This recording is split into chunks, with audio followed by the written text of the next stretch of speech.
Hello, good evening, everyone. Good evening, everyone. Can you all hear me? Yes, sir. Good evening. sir. Good evening, sir. Good evening, sir. We can hear you, sir. All right, good evening. Thank you all for joining. We are happy to have all of you in class today, all of you in session today. Welcome to the JIIPCC Mentorship and Internship program for the data privacy. For the data privacy, of course. Please, you can kindly turn on your mics now. Thank you.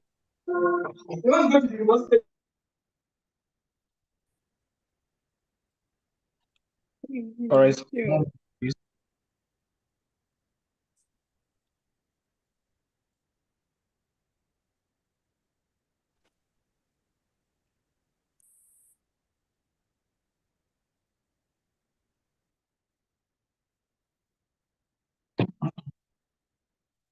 All right, sorry. You're welcome to the JIIPCC Mentorship and Internship program. We're in week 1 of the data privacy and protection class. So we have quite a lot scheduled for today, and I trust that we would have a very, very wonderful session moving forward. All right, so my name is Dennis Williams, and I would be moderating today's session. Just to give us a brief into what the agenda for today is going to look like, we are going to firstly start off with introducing our mentors for today. That is the people who would come and put us through in today's session, and then we will go ahead with having presentations from the mentors. That is, they will come and give us some of their discourse, what they have prepared for us in class, and then next, we would have presentation. Stop me. Only a son of you, only a son of the soil can be president of the faculty. Please, if you have your speakers unmuted, please can you kindly mute? Thank you. All right. So like I was saying, after presentations from mentors, right, we'll have presentations from mentees. They will come and share with us. You guys will come and share with us what you have worked with or worked on over the course of the week. As tied to the task that was sent to you, you will come and present your work in class. And then next, we would have feedback from the mentors. The mentors will come and also give some kind of comments on your work.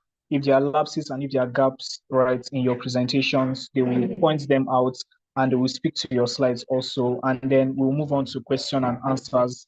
And after that, we'll call it a day in class. So not to waste any further time, I'll go ahead to introduce the mentors that we're expecting in today's class. I can see we already have one mentor in class. Thank you so much, Miss Mercy Matthew, for joining. We're happy to have you in session.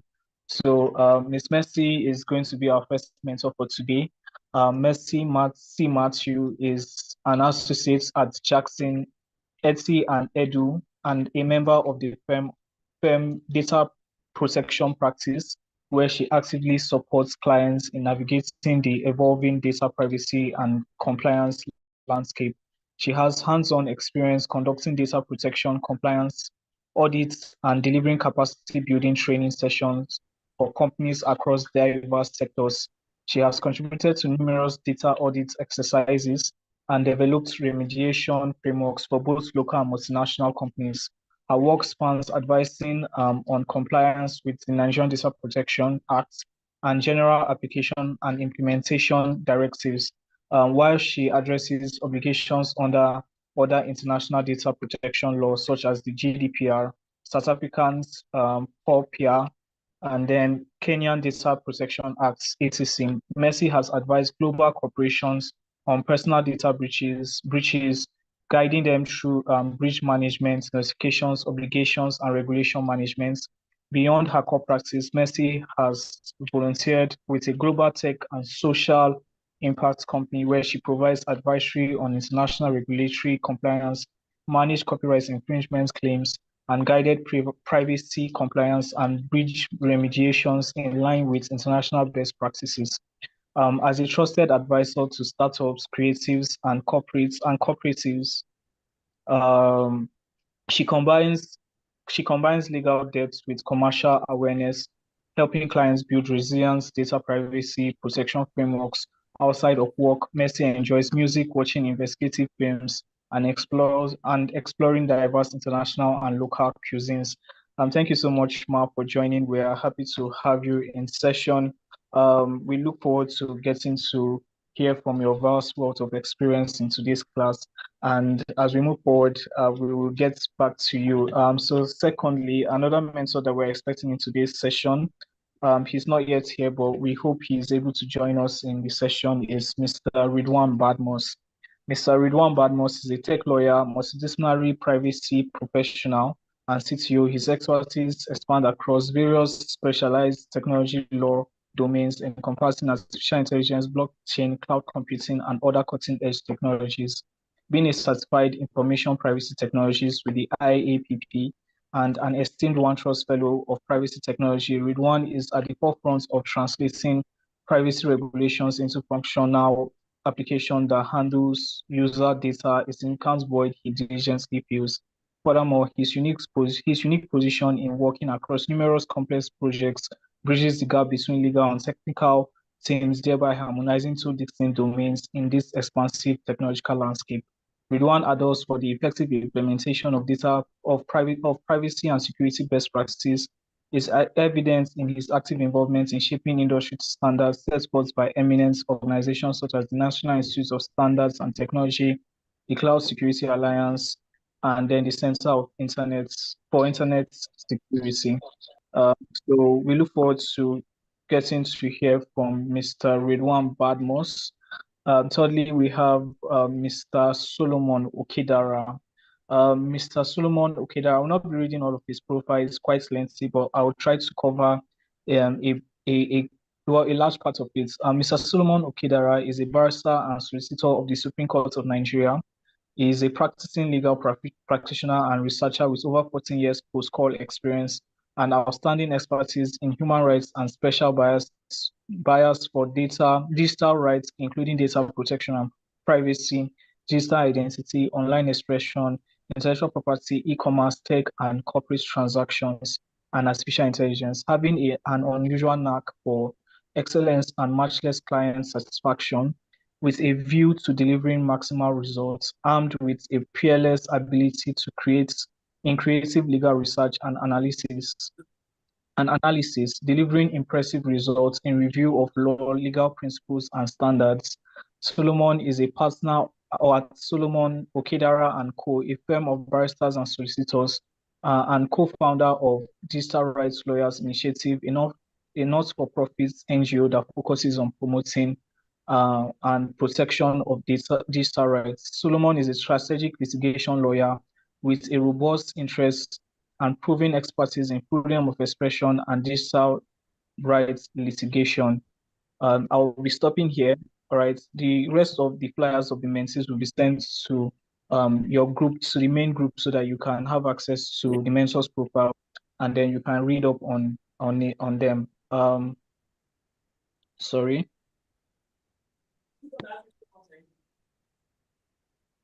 Sorry, I'm having a little bit of challenge going to the next. Sorry, we're supposed to have one moment, so that is Mr. Emmanuel. His profile is not here with me. So Mr. Emmanuel is not yet here on the call, but I would do well to share his profile with the rest of us in our group. So not to waste any further time, all right, we would like to just get straight into the business of things. Right. So what we'll be starting off firstly with is we will starting off with presentation from our mentor. So far, we have one mentor in session, that is Miss Mercy Miss Mercy Matthew. Thank you so much, Ma, once again for joining in for the class today. So we'll just like to give you the floor for the next, about 30 minutes to give us your introduction into the topic for today. We'll be discussing introduction into data privacy and protection. You're welcome, Ma. The stage is yours. Thank you so much, Dennis. Good evening, everyone. Thank you. A very big thank you to JIIPCC Academy for having me here today. It's my immense pleasure to be here. And thank you to everyone, also all of the mentees who are currently on the call. I extend my greetings as well to all the other mentors, Ridwan, Solomon, and Emmanuel. Hopefully, we expect that they will join the call before the end. Thank you so much for having me. I'm going to request, please permit me to have my video off for this session. I would really love to put it on, but the Nigerian factor, there's power outage, and then the lighting is really low on my end. So I feel it's going to be distracting. And also to help me conserve my battery, my device battery, so it doesn't run out. Just in case the power comes back before I'm done, I would happily turn on my video just so we can see my face. I hope that's okay from everyone. Yeah, that's fine by us, Ma. Thank you so much. Thank you so much. Thank you, Dennis. Thank you, everyone. I don't know if you're able to share this slide from my end, from your end rather. Please confirm, because I just sent it across some minutes ago. Okay, I will try to get this right about now so that I can share it. Okay, all right. I'll appreciate that. In the meantime, I'll just give a brief overview while you're working on that. So basically what I've been able to do, because this topic is an introduction to data protection and privacy, and the scope was given to us, which is to look at definitions, relevant definitions, regulatory laws or regulatory framework, and any other thing that would be relevant to the basic understanding of data protection and data privacy. And let me even start by saying, though this is not reflected in my slide, but I think it's a good point to start that you might be wondering what's the difference between data protection and data privacy, right? Data protection, let me start with data privacy. Data privacy is a right. The right to privacy as we have in the Nigerian Constitution, section, who can mention, okay, I think this is mental session, so section 37 of the Constitution, which is the right to privacy, right? So you would reckon that, data privacy is a right of an individual, it's a right that a person has to his private information, his privacy generally, and then the privacy of his personal information. Then when we talk about data protection, we are now looking at the technical side of it. If you look at it, protection is like, sort of like an active word, actively protecting something. So that's now the technical aspect of data privacy. You are now looking at what do we do to protect personal information, to protect the rights that individuals have to their personal information, do you see? And it's also a good point to also mention that when we speak about data protection or data privacy, right, I will speak with respect to the Nigerian Data Protection Act, right, or the Nigerian regulations that we have. When we speak about data protection or data privacy, the law does not envisage corporate information. In essence, what the law envisages is personal information. So you would see from our definition, as we go down, that personal data, means any information through which a person can then be identified. It could be one set of information or a different set of information, which when put together can now point us to a specific and identifiable person. So when we speak about data protection, data privacy in the light of the NDPA, right, and even the GDPR, other data privacy laws that you will find in different countries, the reference really is as to personal information. That is information as it applies to identifying a person. So if you now begin to break this down, you will see that, my name, Mercy Matthew, is personal information, right? My date of birth, my house address, my spouse's name, as it applies to me now, right? My location information, health information, genotype, blood group, financial information, my account information, my BVN, you see all of that, and my IP address.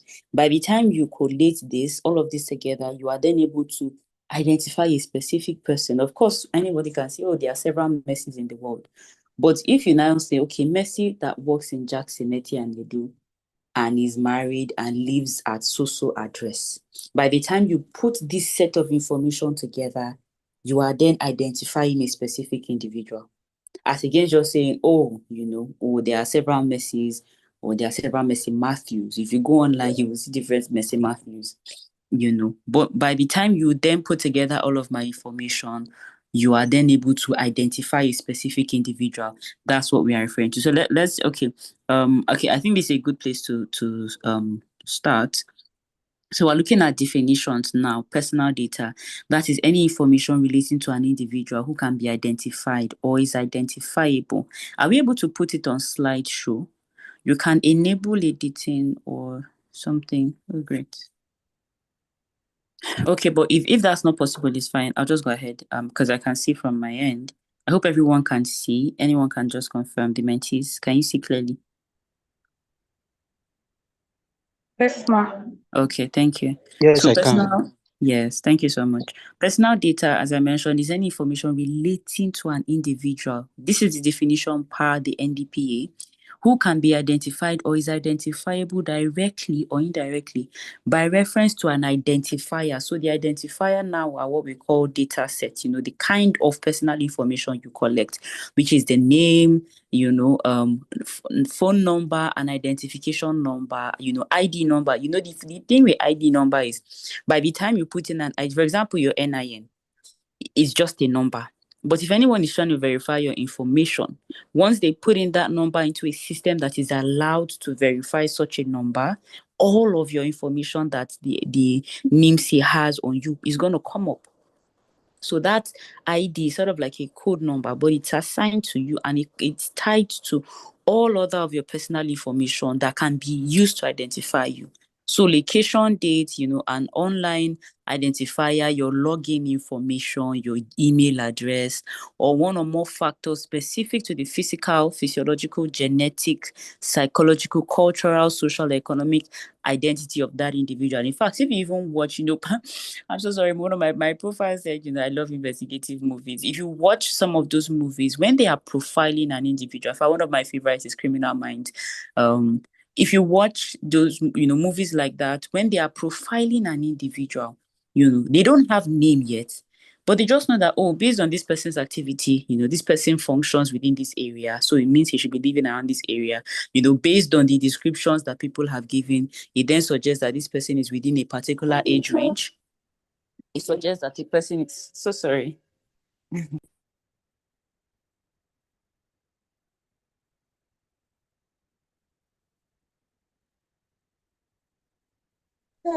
So sorry. It suggests that this person is within a particular age range, and this person, probably would have had family crises that made him behave like this or behave like that. By the time they are done putting all of that profile together, then they see a person and then they assume, this person should be working in such a sector, or maybe he just lost his job, or this. By the time they are done profiling, you'll be amazed how they are able to catch a criminal. They will call it unsub because of all of the identifiers that they've now put together to now identify a person. By the time they are done, they are not able to come up with a name, an address, and all that. You see how all of that is personal information, and a lot of the times they pull it up maybe from public records or private records, wherever necessary. So that's definition of personal data. Then we also now talk about sensitive personal data, because what the law has done is that there are some data that might not be sensitive. But when we now talk about sensitive personal data, we're referring to personal information that is able to cause a bias against a person, right? So personal data relating to an individual's genetic or biometric data. So anyone capturing your fingerprint, your eye print, your retina, or your face, biometric information, just know that that person is capturing sensitive personal information, and the law pays more attention to that kind of information, right? For the purpose of uniquely identifying a person, race or ethnic origin, religious or similar beliefs, such as those reflecting conscience or philosophy, health status, sex life, political opinions. In fact, in the heat of election, you could tell how that if you're outside, people were careful to make political comments. You can't just say, "Oh, I'm from APC" in certain quarters, because information like that could cause a bias against you. Do you get? So things like that are, information that could cause a bias against you. Trade union memberships or any other personal data that the NDPC now prescribes as sensitive. I'll try to move faster. A data subject is an individual to whom the data relates.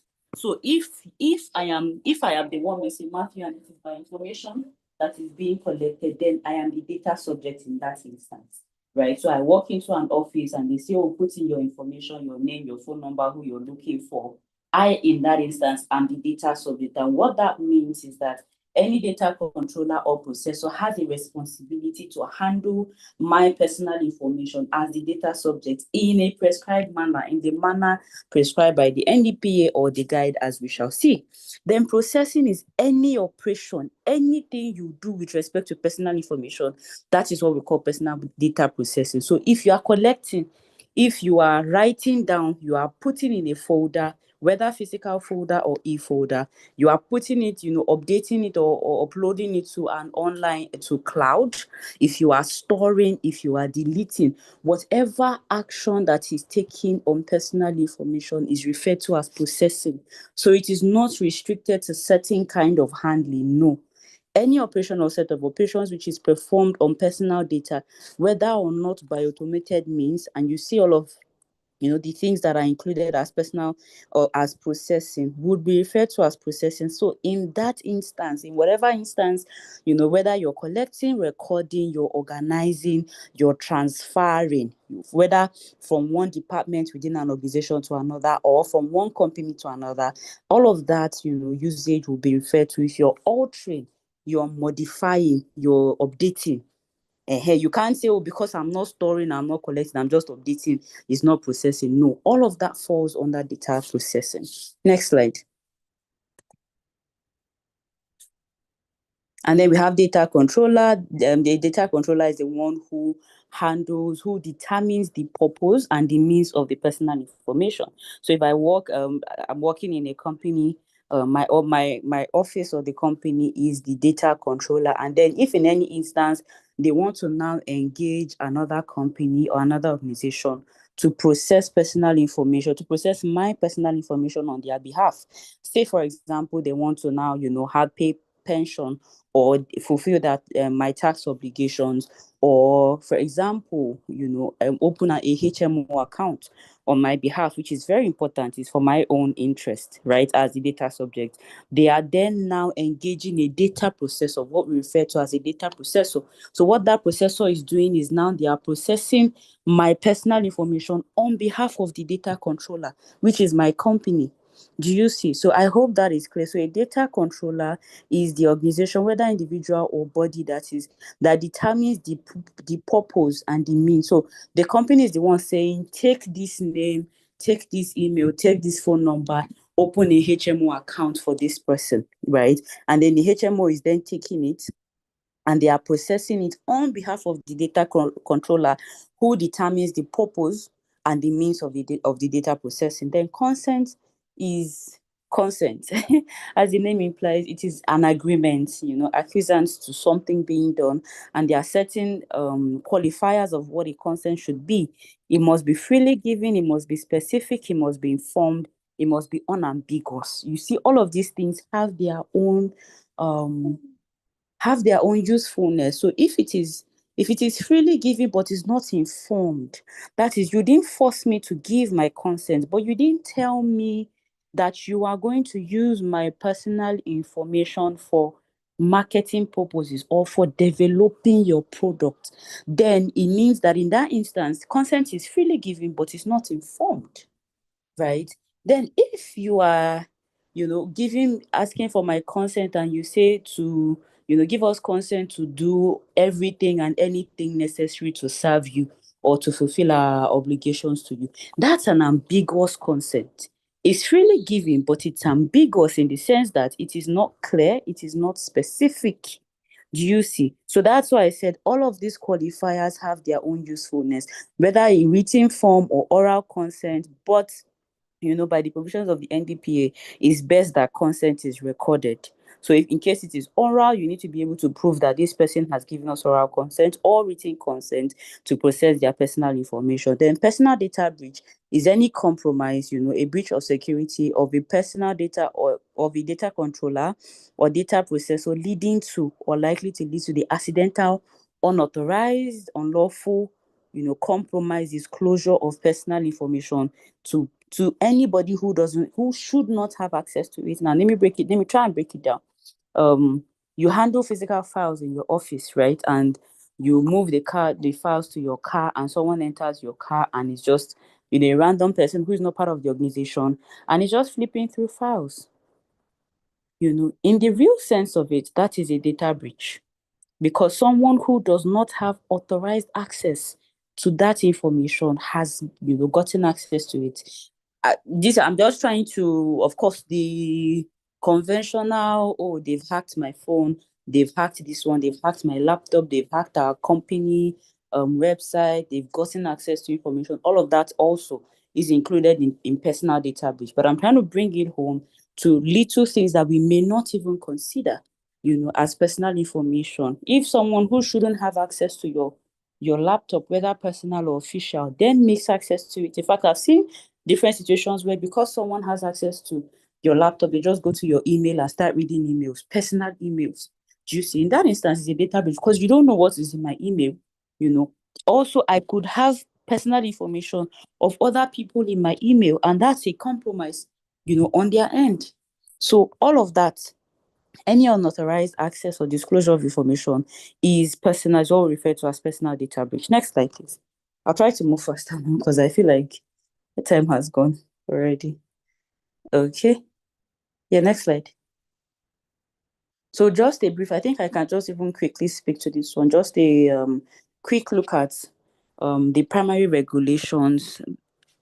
We have not primarily, but the thing that gives rise to now the primary regulation is the Constitution, which, like I mentioned, Section 37, the right to privacy, right? The NDPA is made pursuant to the Constitution and pursuant to the right to privacy. So currently, the Nigerian Data Protection Act 2023 is the primary regulation for data protection and data privacy in Nigeria.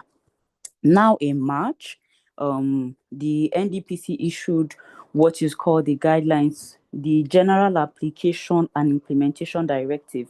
That's the guide. General Application and Implementation Directive to now break down how you can implement, how, the NDPA is to be implemented, across board. And then it also repeals the NDPR. That's a very important information. It replaces the NDPR. So the NDPR, as at March this year, is no longer in force, right? But what the guide does is that it stops future applications of the NDPR, but whatever actions or whatever compliance that were done under NDPR remains relevant, by the saving provisions of the NDPA. I think around section 62 or thereabouts. Yeah, the NDPA saves, whatever acts, or compliances that were done under the NDPR. Okay, so yes, next slide. So we then now have other regulations, of course, different quarters, different sectors, different industries would have how they handle personal information or how they would treat personal information. We have the Child Rights Act, very, very important, because even the NDPA speaks to personal information of a child. We have the Cyber Crimes Act, Freedom of Information Act, National Health Act that it applies to medical information, NITDA. In fact, also, more specifically, there are laws that provide for how long you can keep personal information. For example, the Labour Act provides for for work incidents, occupational hazard. I think there's an act for that as well that says where there's a work hazard or work incident, such information should be kept for at least 3 years. Labor Act also provides employee information can be kept for 3 years, things like that. So there are laws that now specifically say this is how long you can keep personal information. Next slide, please. Okay, good. So what we're looking at now is the lawful basis. In essence, on what basis, when will you process personal information and then it will be tagged as lawful? It means that there are certain instances where if you process personal information outside any of these bases we'll look at, then such processing is unlawful. That is, in essence, the effect. And the first of it is consent. And you will remember that I said consent has to be freely given, consent has to be specific, consent has to be unambiguous, consent has to be informed. So if the consent that is being obtained by either a data controller or a data processor does not fall under any of this, then that processing is unlawful. In fact, the way the NDPA puts it is that the lawful basis for processing personal information is consent. Then where obtaining consent is not practicable, where it is impossible to obtain consent or is not practicable to obtain consent in the instance, then this other lawful basis will then come under. Do you see? So that's where you now have performance of contract. So if an individual has entered a contract with a company, for example, if as against my company sending my information to a HMO company, I just walk into a HMO company and I say I want to, have health insurance with your company.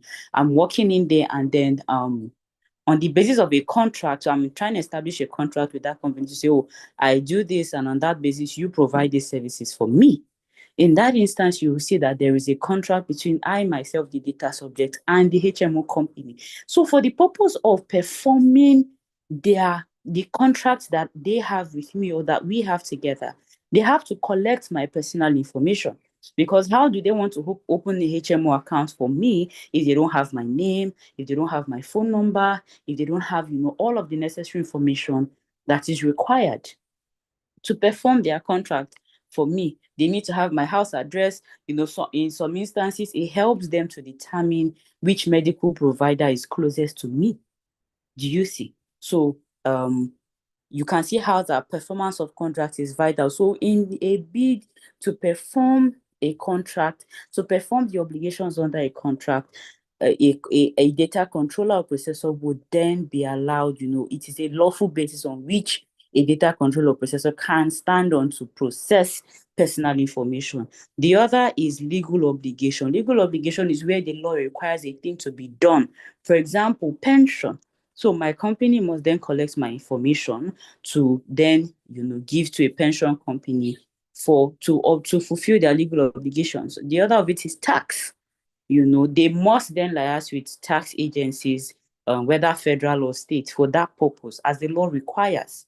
You see, so the law also requires that, as an employee, they should have my personal information for their records. So you can't say, oh, I'm an employee of the company, but you can't have my personal information. No, that will probably apply for independent contractors, which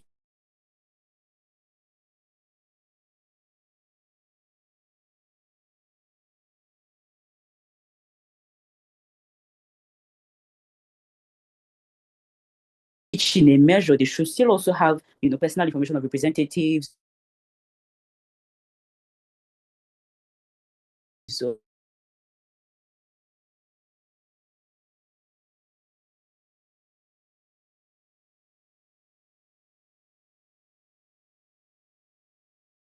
Hello, Ma, can you hear us?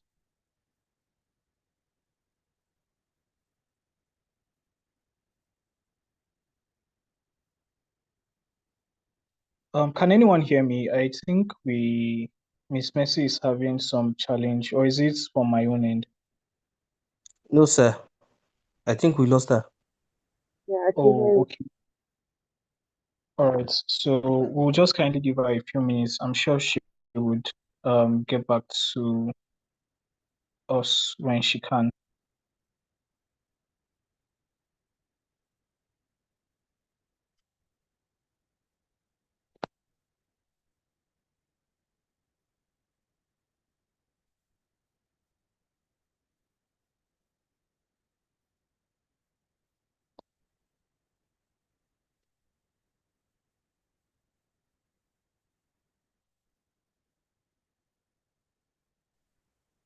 Yes, can anyone hear me now?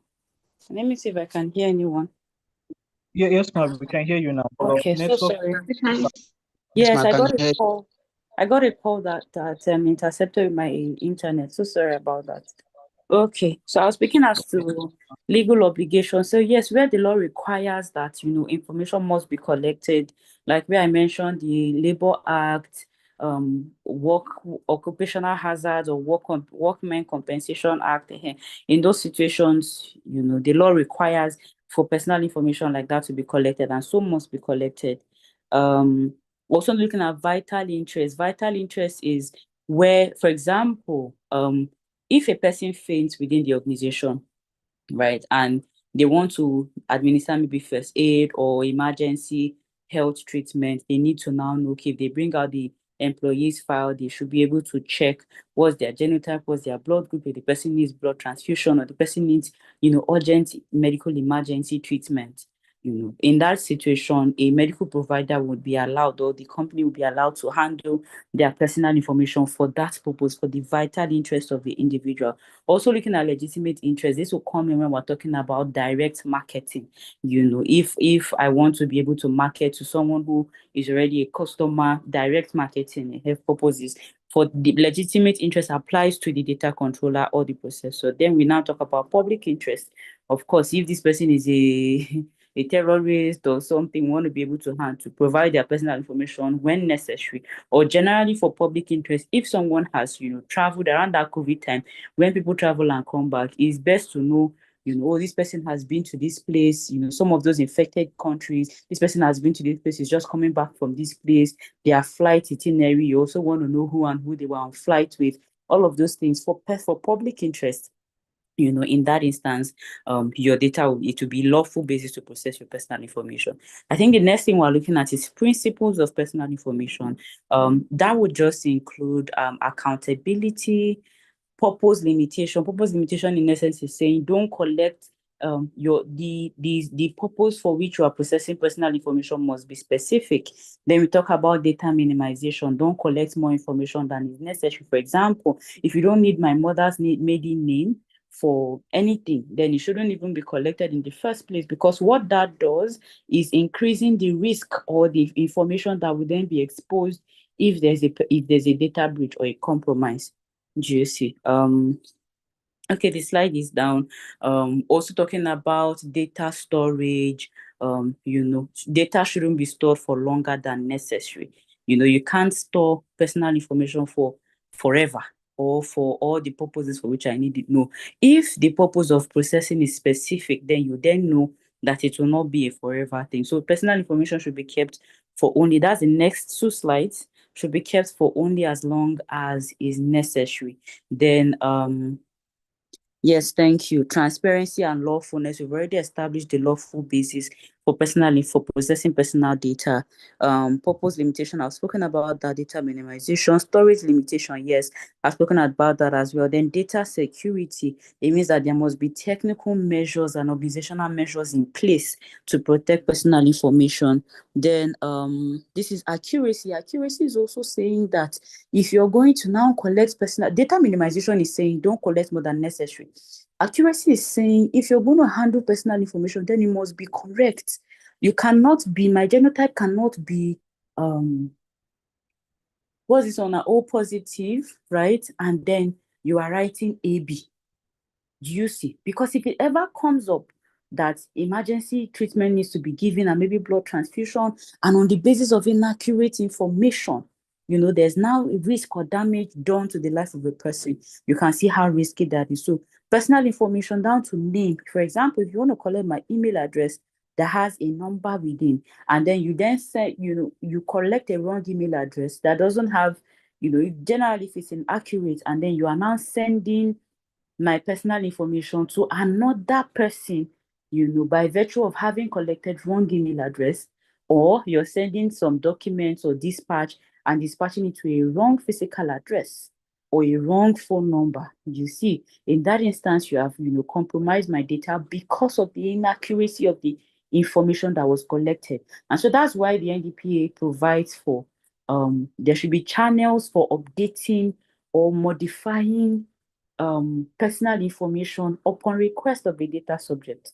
So, for example, if I've married, my maiden name was Mercy Godwin, and then having got married, my new legal name is now Mr. Matthew, right? So I should be able to update across board, my workplace, all of my other relevant information to say, oh, my name has now changed, so that I'm never in a position where I need to gain access into somewhere or I need to do something and then I have a restriction based on the fact that, oh, my name the name change has not been reflected on whatever platform, right? So on the basis of this, I'll be wrapping up here. I am so sorry for taking your time. I didn't think it was going to be this long because that's why my slides were very straight to the point.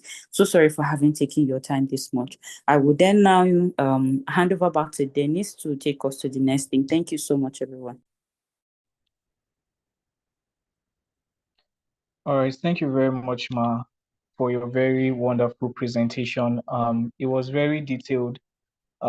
It seems you were trying to beat up time, but still yet you were able to still share very concrete information that was also very detailed. And for that, we say a big thank you.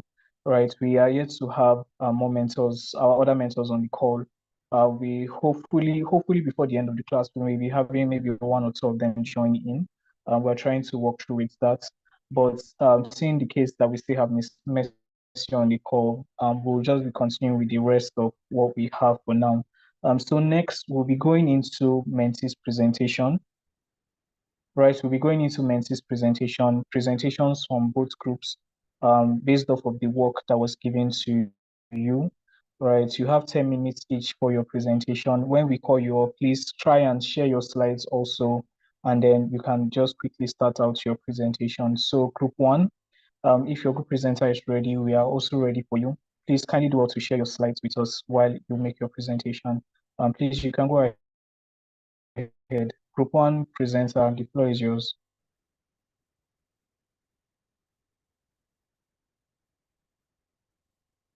Do you have the presenter for group one in class? Sir.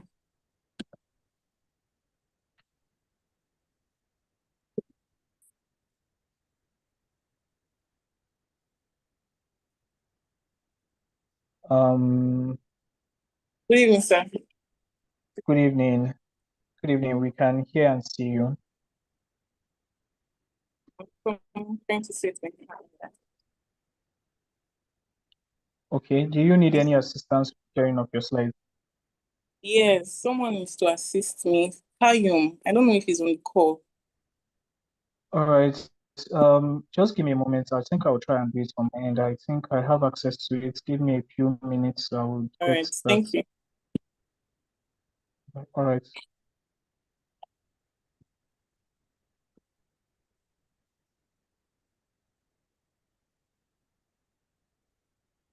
You can just kindly go ahead and introduce yourself before I bring up your slides. Okay, someone is sharing. Okay, go ahead.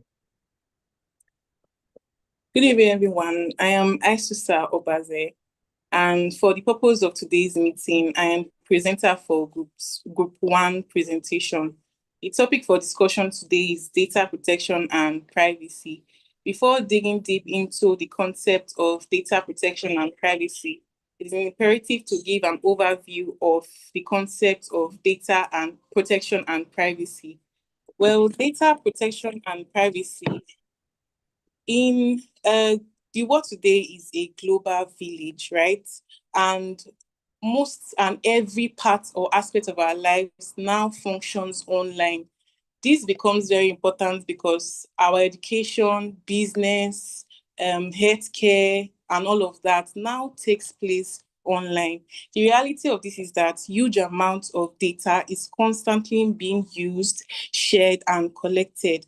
As a result, data protection and privacy becomes very critical and imperative to prevent misuse, loss of data, unauthorized access to data. Well, today, the purpose of today's discussion is to give an overview of the concept of data protection and privacy, its core principles, the laws regulating data protection and privacy in Nigeria, the judicial basis of data protection and privacy in Nigeria, likewise the legal basis of data protection and privacy in Nigeria. So what is data protection? Data protection are the technical, the legal, and organization measures put in place to safeguard the use of personal information, right? The use of personal information.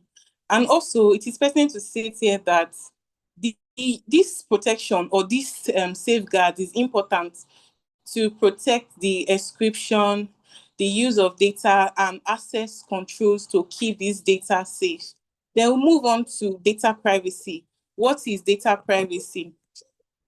Data privacy is the right of a private individual to control or to control his personal data from a third party. For instance, you as a private individual have a right to use your data and to prevent any company from sharing such personal data to a third party. So we're going into the laws and regulations, likewise the agencies responsible for data protection and privacy in Nigeria. We have the NDPA, which is the Nigeria Data Protection Act 2023. We also have the NDPR, which is the Nigeria Data Protection Regulation 2019. The NDPA, this was signed into law in June 2023. It's pertinent to state here that it is the primary legislation responsible for data protection and privacy in Nigeria. The key provisions of this act provide that it strengthens the data subject by giving consent to access of this data. It also imposes obligations to data controllers and processors. It also gives registration to data processors and likewise to data controllers. Also, we have agencies responsible for data privacy and protection in Nigeria. They include the Nigeria Data Protection Commission, the National Information Technology Development Agency. It's better to state here that there are also other subsectors laws responsible for data protection and privacy in Nigeria. They include the Section 37 of the 1999 Constitution of the Federal Republic of Nigeria, which provides and guarantees the privacy of its citizens, their homes, their correspondence, their telephone conversations, their telegraphs, communications, etc. This constitutes the constitutional basis of data protection and privacy in Nigeria. We also have the Freedom of Information Act 2011.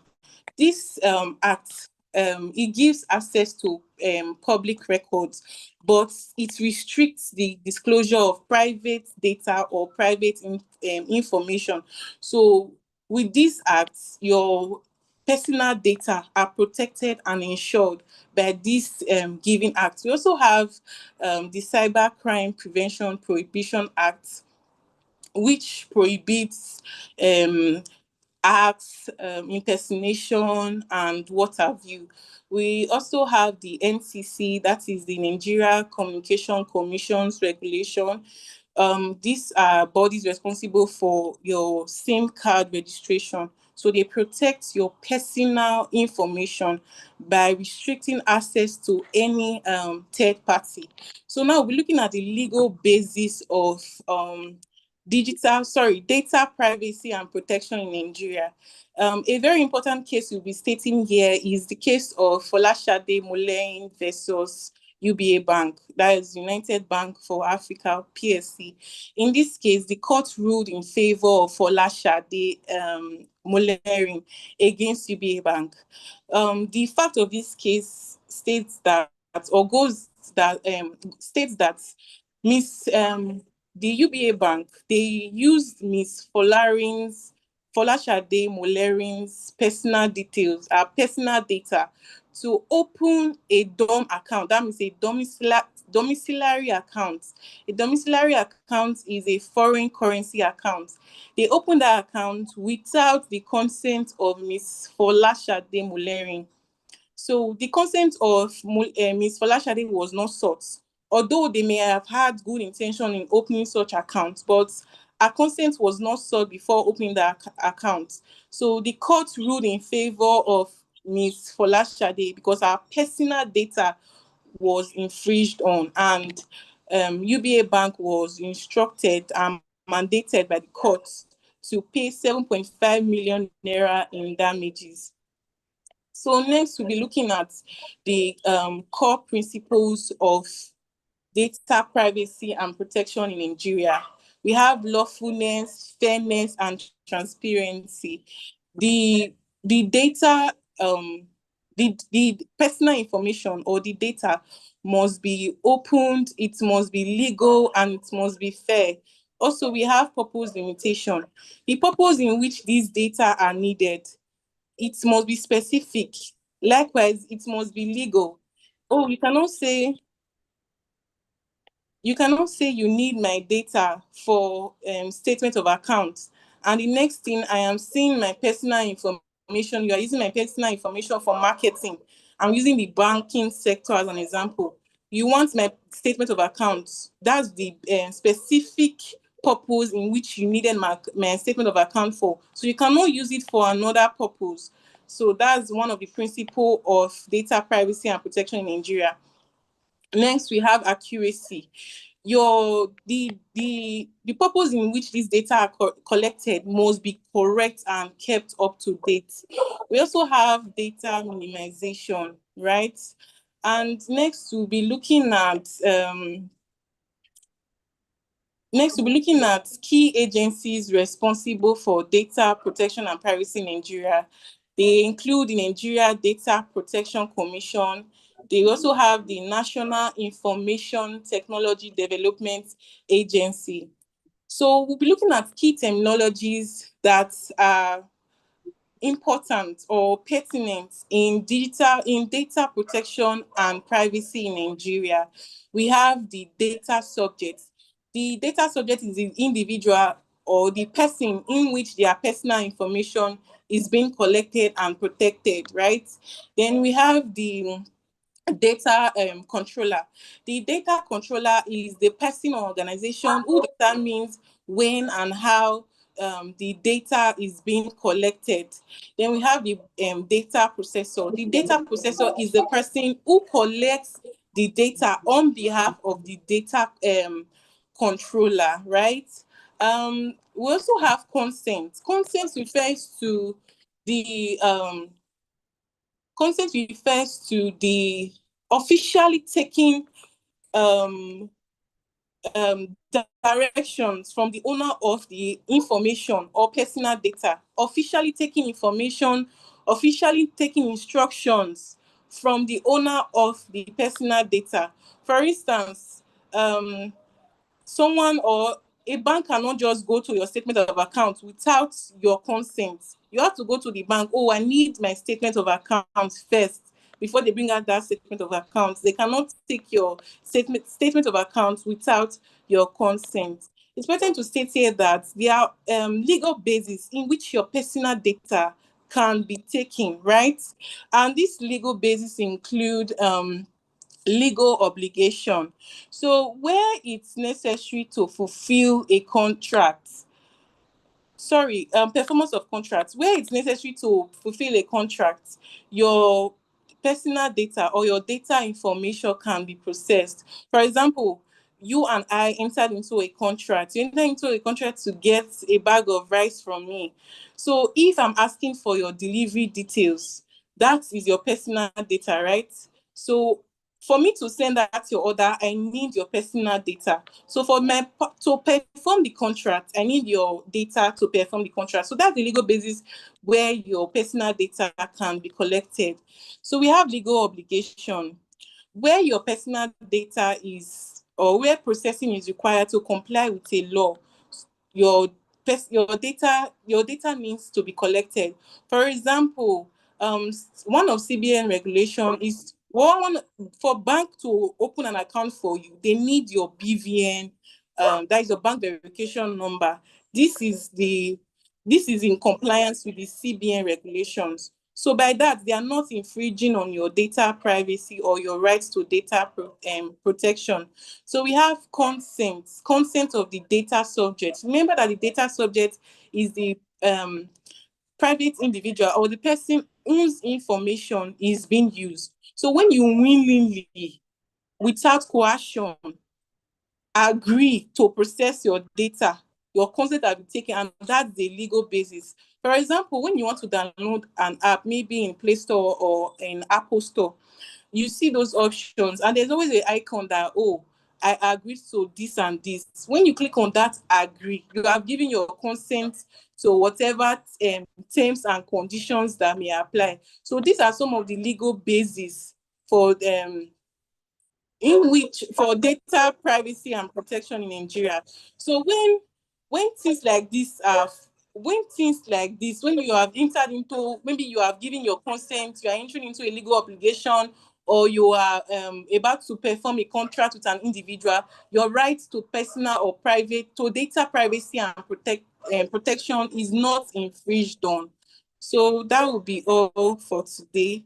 So generally and conclusively, data privacy and protection is the right, or data privacy is the right of an individual to control how your data is collected, how your data is being used, how your data is being shared. While data protection, this is the legal, the technical, the ethical measures put in place to safeguard your data from being misused, from being stolen, or from having or from anyone to have unauthorized access to such data. Thank you very much. That will be all for today. All right. Thank you very much, Esosa, if I'm pronouncing your name very well.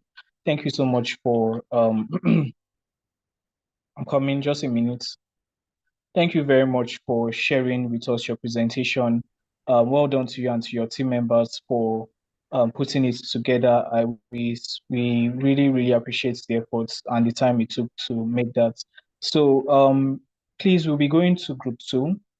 Group two, also, the floor is yours for your presentation. Let's try to stick to time so that we can have enough time for questions and answers, and also for mentors' feedback. So please, if we can, group presenter for group two, the stage is yours for your presentation.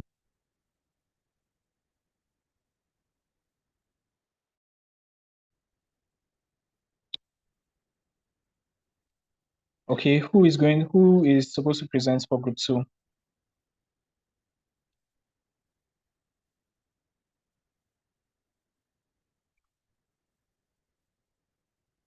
Do we have the group two members in class? Please, we would like to quickly do this so that we don't waste time. If the presenter is not present, can we have someone else from group two present? If there is a need for me to help share your slides, I will do that. But can we have someone help present on behalf of group two?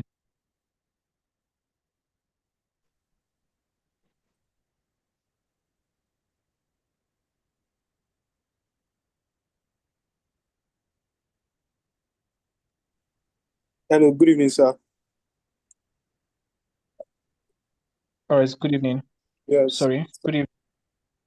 yes, sir. I'm willing to make the presentation because it seems like the person who is supposed to make the presentation is absent. I've been trying to reach her. She hasn't responded, but I will not be able to share like my screen and also be able to like on my video because I'm not there's power outage in where I'm at, so it's not kind of conclusive and bright enough.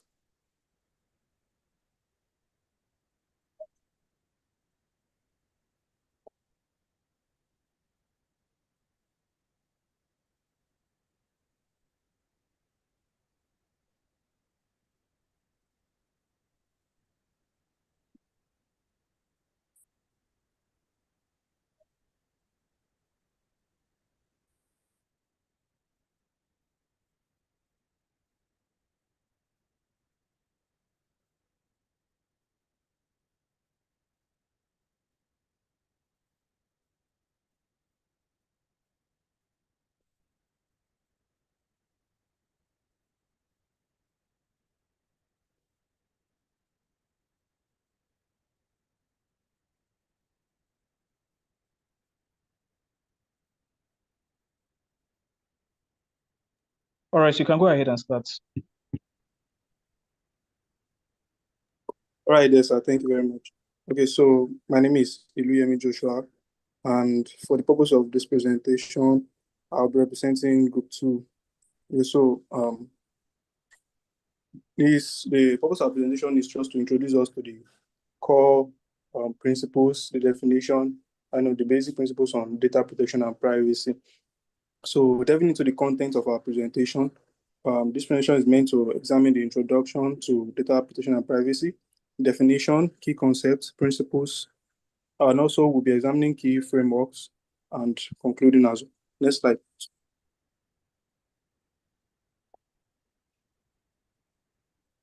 Sorry, please, the next slide.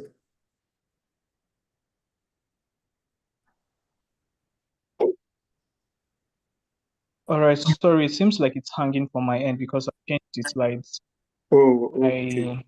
Device I'll seems just to proceed, be. no problem. I will try to.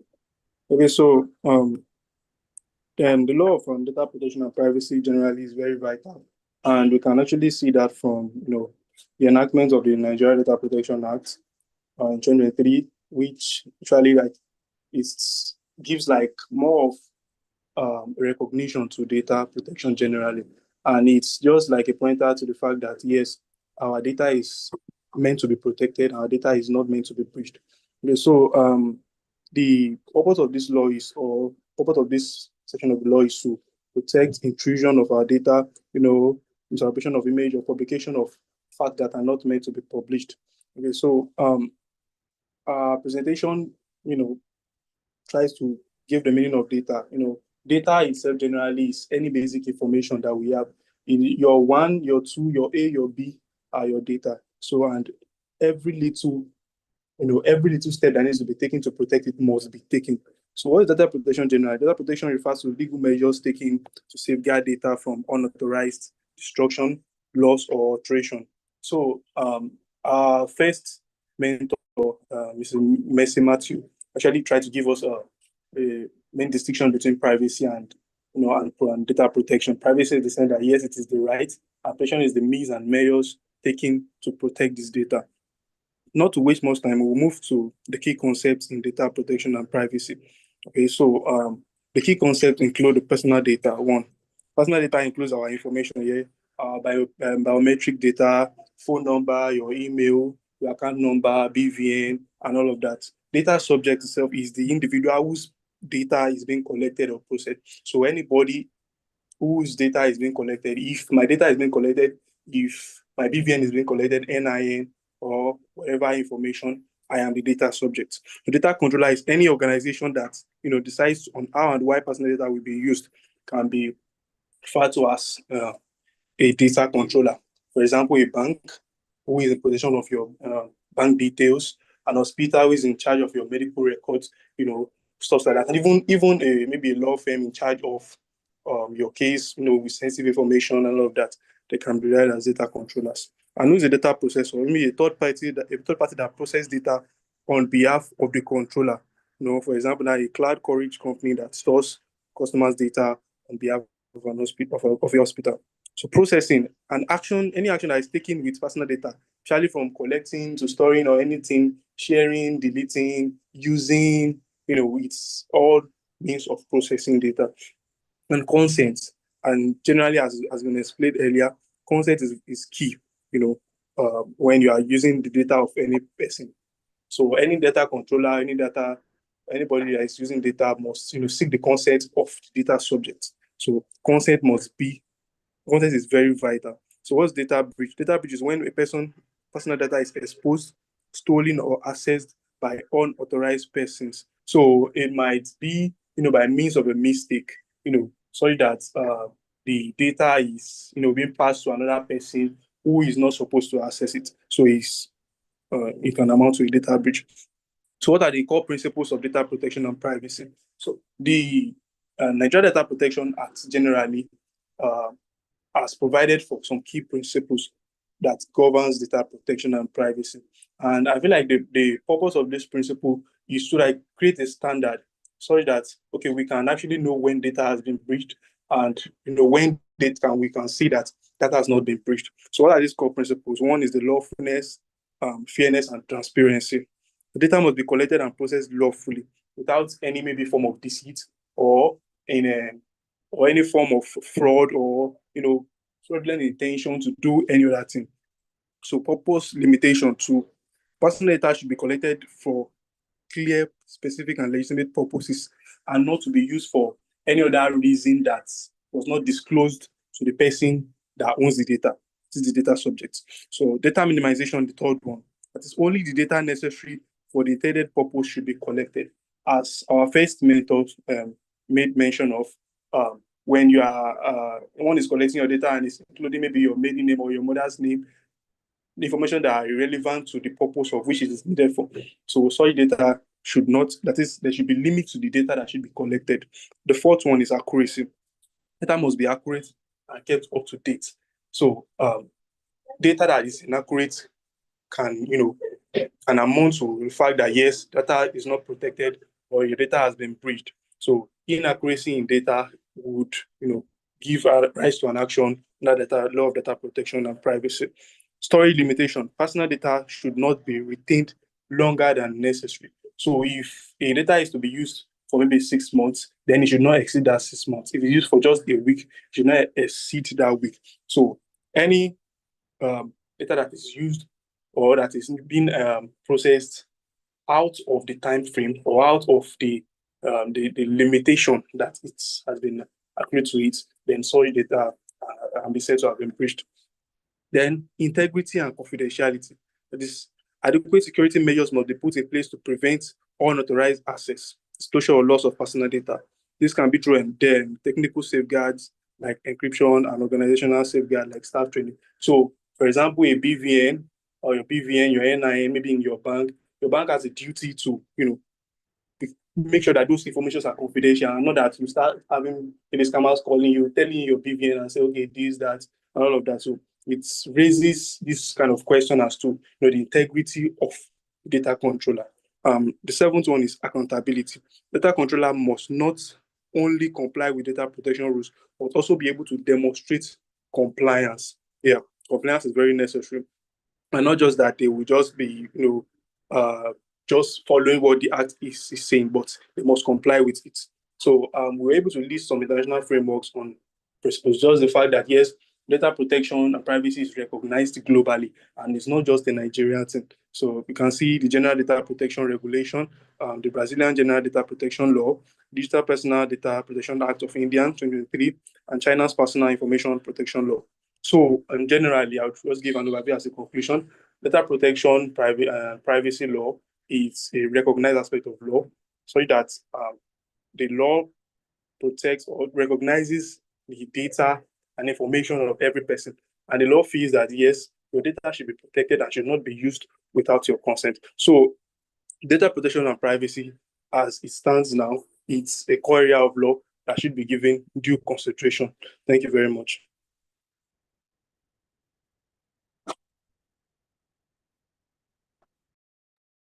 Thank you very much, Mr. Joshua, for helping us present on behalf of the group presenter.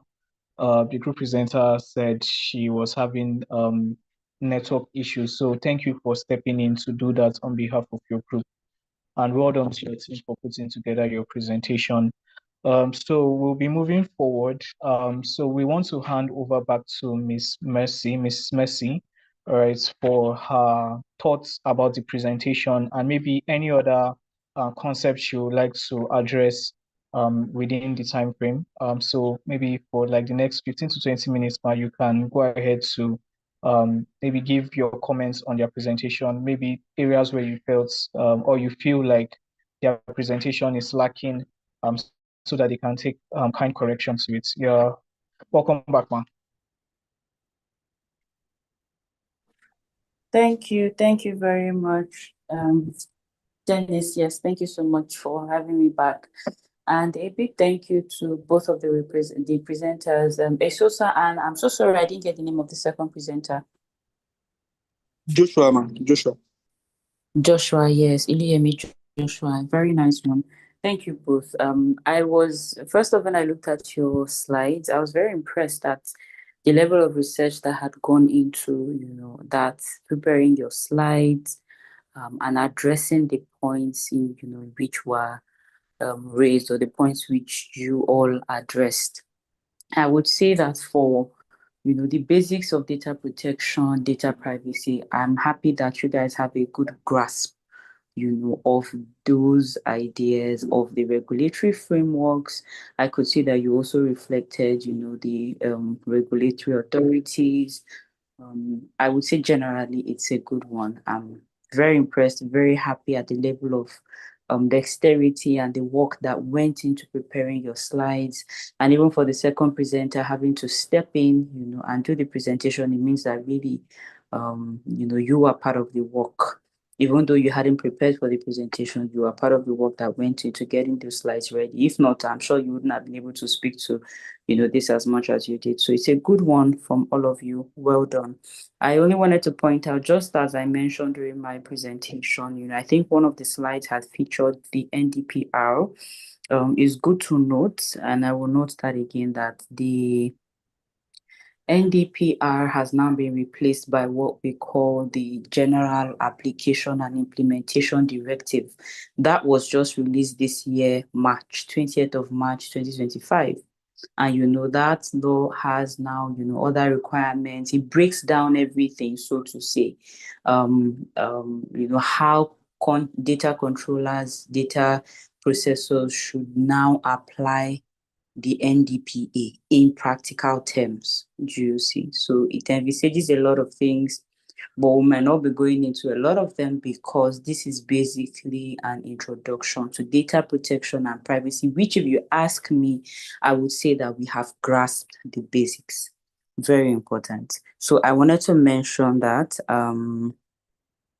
Then, yes, very important. Note that the guide has now replaced the NDPR. Then I think in one of the slides, I think it's the first presentation that mentioned that DPOs are meant for large organizations. Maybe anyone can speak to that and give me a context of what you mean when you say large organizations. What are you referring to when you mention large organizations? A SOSA or anyone in the group can speak to that.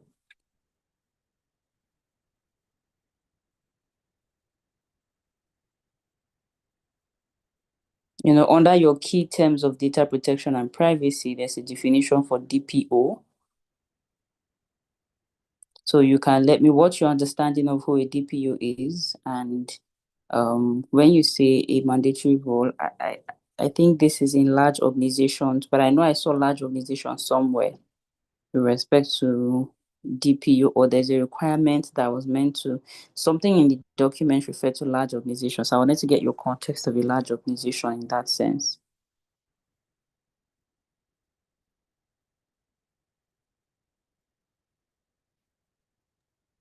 Hey, can we get responses from members of the group? If you have any thoughts to share about that, please, you can kindly do so by you can unmute and do so.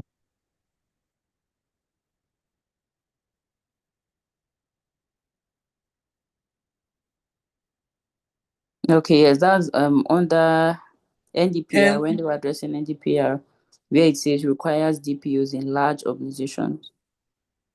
Okay, good evening, ma'am. Good evening, everyone. Yes, please. Okay, the DPO is the Data Protection Officer. Mm-hmm. He's responsible in large organizations to ensure compliance with protection laws and regulations. Okay. So it's majorly they are major functions, or they are majorly functioning in large organizations. Yes, like maybe in the banking sector. Yes. Okay. So they ensure compliance with data protection laws and regulations. So when you say large organization, do you have a context to it? Is there a number? Is a large organization an organization that has about 500 employees? What would you then, in that instance, call a large organization? I will use a bank in this context. A bank handles a lot of people's personal data, like a whole lot. Like UBA, for example, they have millions of customers across Nigeria. So yes, and they do have the position of a DPO. So, and he's responsible for collecting or having or ensuring compliance with data protection. Okay, I hear you. Yes. I hear you, but I think that what you're speaking to is more as to sector, not not number or size. Do you understand? Because you'll be shocked that, for example, an ICT company that has maybe 10 staff would be handling personal information. For example, most banks would use service providers, ICT service providers. Do you understand? So most times when they tell you network is down, it is that their service provider's network is down. Do you understand? Maybe the technical part of something, or if they are unable to access information on certain I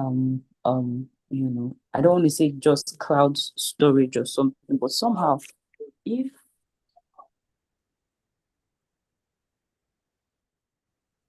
ICT companies or technical companies that might have like a staffing of 10, 20% will be handling so many personal information of thousands of data subjects. So in that instance, would you then say such a company is a small or a large organization? Do you see? Do you understand the context I'm bringing in now? So it's really not about size.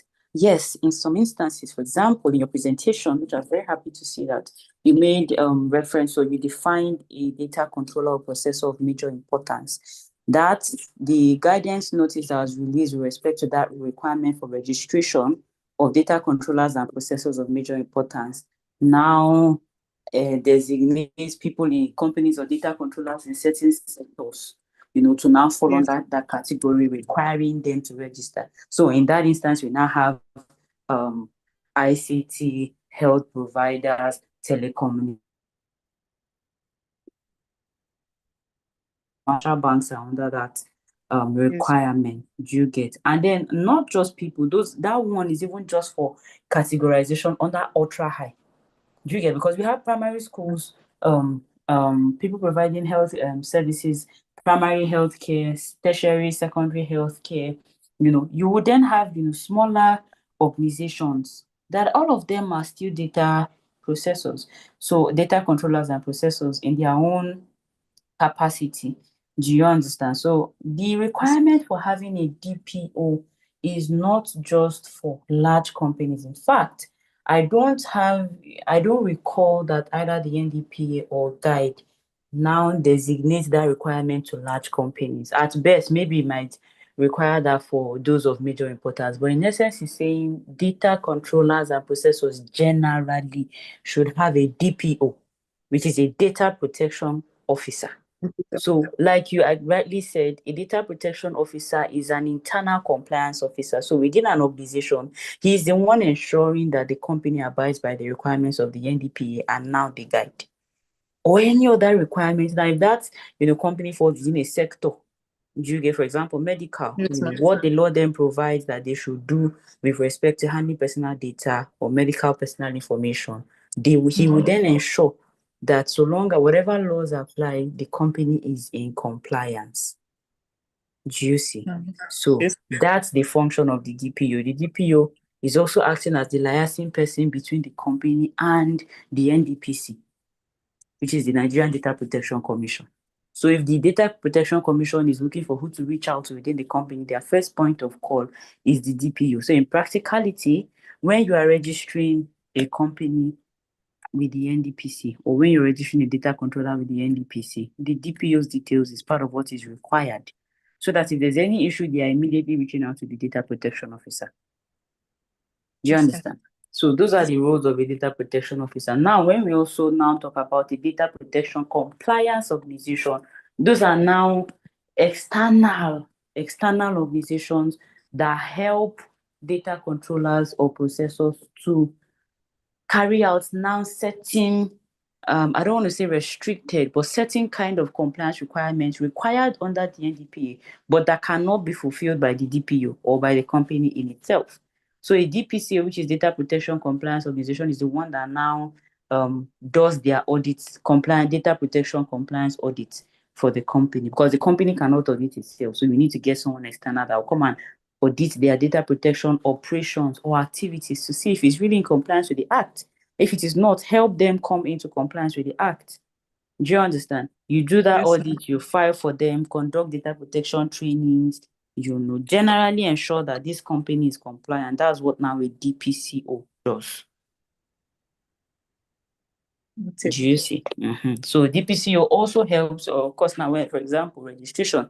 Even though I know companies can handle registration by themselves, but DPCO also assists in that capacity where there's now a breach.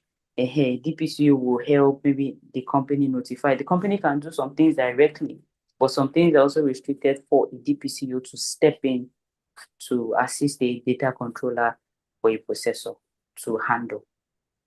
Do you understand? I hope that's clear. Yeah, Yes. so it's good you mentioned that. I just wanted to mention most of the requirements really of the NDPA or the guide apply to data controllers and processors. It doesn't really designate anyone as large, even the one that requires for registration, the one that calls them as data controllers or processors of major importance. You will see that in that breakdown, it even says companies processing information as low as 200 data subjects. Do you see? It might not be a large company. It looks like, oh, they are only processing personal information of 200 individuals. It might not look so large, but it could be large. The NDPC envisages them to be important. In that light, they are important. They are an important, segment of the larger scheme of things. So that such a company will have a DPO. It doesn't mean because they are processing 200, they are not going to have a DPO. No, they will have a DPO. They should have a DPO. So that DPO will now also act as a licensing person between your DPCO, a company's DPCO, and the company. Do you understand? So if there's any information the DPCO needs, the first point of call will be the DPO.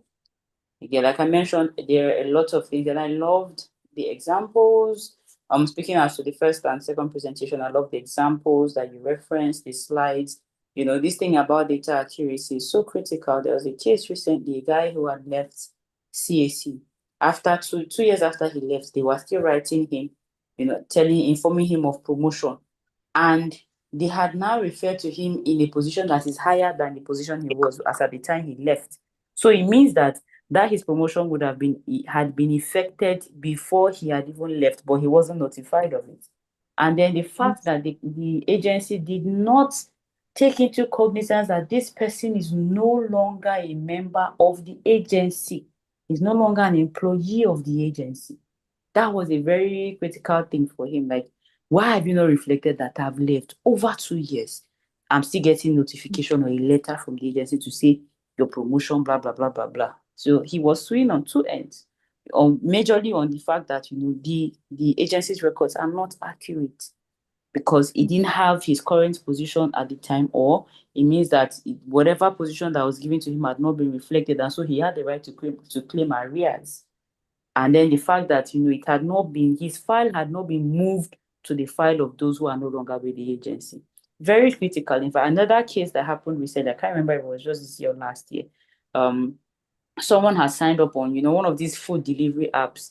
For example, Domino, you make an order on Domino. Domino has to give your detail to either Glovo or Chowdeck for delivery purposes. And then afterwards, the delivery person begins to send marketing emails for the person was like, oh, I gave you my information for this particular order. I didn't give my consent for you to send marketing emails. And he has sent several requests for them to cease and desist the marketing emails that they were sending, but they didn't adhere to it, and he took them to court. You might know it's such a minor thing, but that's his right. He had a right. And the NDPA says if a data subject makes a request, such request should be treated and attended to without undue delay. That undue delay was the data subject's grievance. The fact that I had sent requests 2 times to stop sending such marketing emails to me, and it wasn't adhered to, it wasn't taken into cognizance, that was the data subject's grievance. You see, so such interesting cases coming up, but you don't want to, as a data controller processor, you don't want to ever find yourself there. And I also believe that by virtue of this mentorship, maybe some of you would probably get a job as a as a DPO of a company. Of course, need to be certified and or maybe as the mentorship program progresses, you'll also know some other information that is necessary. For example, now we're talking about basics, introduction. How does a data subject know what his rights are? Because a data subject has rights under the NDPA. How does the data subject know those rights? It has to be embedded in a privacy policy, which will now be shown on the website of the company. And so this is how we are handling your personal information. Like you mentioned, accountability. A data controller or processor has to be accountable to the data subject, accountable to the commission, which is the data protection authority in Nigeria. That's the NDPC. So the reason why NDPC, all of these fines, I think one of you referenced multi-choice case, and even Fidelity Bank case, where NDPC will reach out the first time and then, say, give such an instruction for them to comply, and they don't do that. There's been a recent list that was released like 2 weeks ago, a week ago or so, of companies that are non-compliant.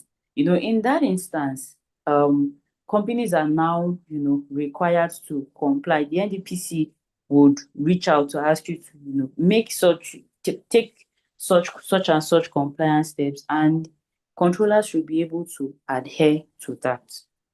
Do you see? So all of those cases where you're seeing heavy fines is that, the NDPC has reached out, NDPC has issued a warning. The NDPC is really not quick to issue fine like that. The first thing they will do is to inform you, tell you we are investigating, take these steps to avoid fine and all. And then when the company does not now comply, that's where they go ahead to, give a fine and all. So you will then see all of those compliance requirements, how it then plays out in reality. So I would say a very big thank you again to both groups. Thank you for the research that has gone into your work. Thank you for how you were able to speak to the points that were addressed in your slides as well. Very good work from both groups. Just take into cognizance some of my comments. The NDPR has now been replaced by the guide. The DPU is required across board for generally data controllers or processors. The difference between a DPU and a DPCO.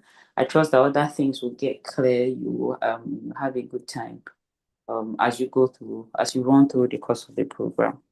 Thank you once again for having me. Thank you, Dennis. Back to you. All right. Thank you so much, Miss Mercy, for such a very wonderful and detailed your comments, and also for the extra information that you shared. We really, really do appreciate, and I really hope that our mentees were paying attention and we're taking into account every word and everything that was shared. So not to still waste time, we'll be taking questions. We'll be taking questions for class. So if you have a question in this session, go ahead and post them by sending us into the group into the group chat. So do we have questions?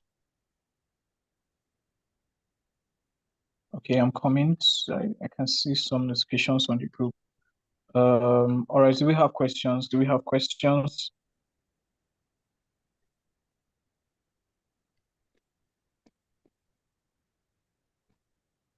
Okay, before we have more live questions, I think I personally have a question.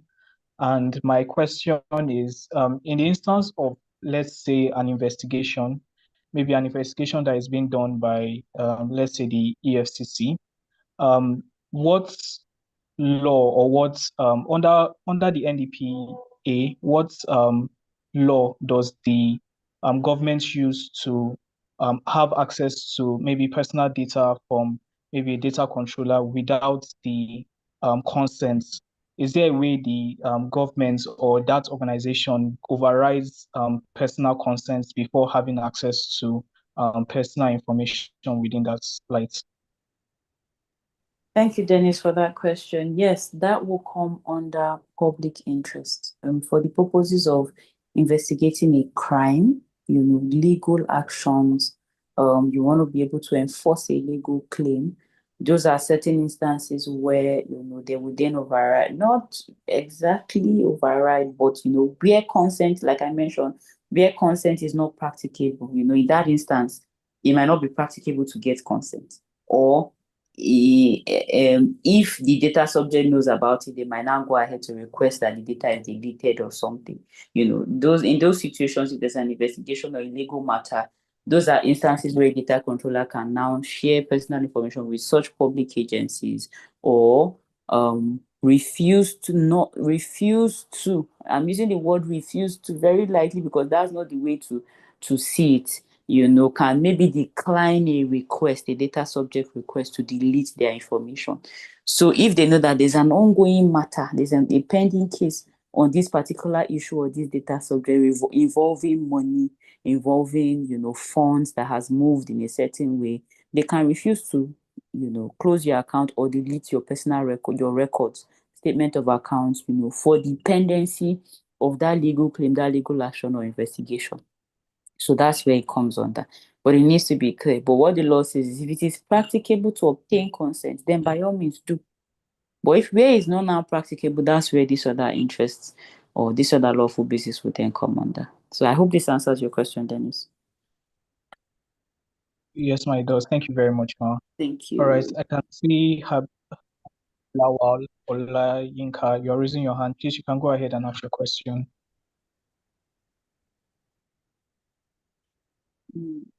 Okay. Thank you very much, sir. Good morning. Good evening, Mr. Dennis, and thank you very much, Mrs. Mercy, for the wonderful presentation. So my question is about the issue of data controller.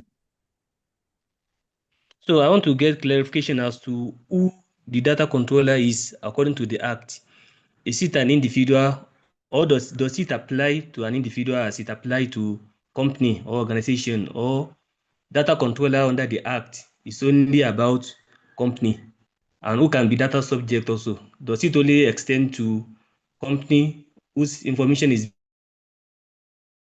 collected by another company, or it is only about, as we call it, personal data? Maybe it's only about individual.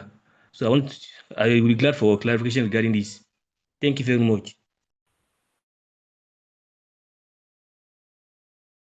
Okay, should I go ahead to respond now, or should I wait for other questions to come in? Please, Ma, you can go ahead. Ma. Okay, thank you. That was Habib, right?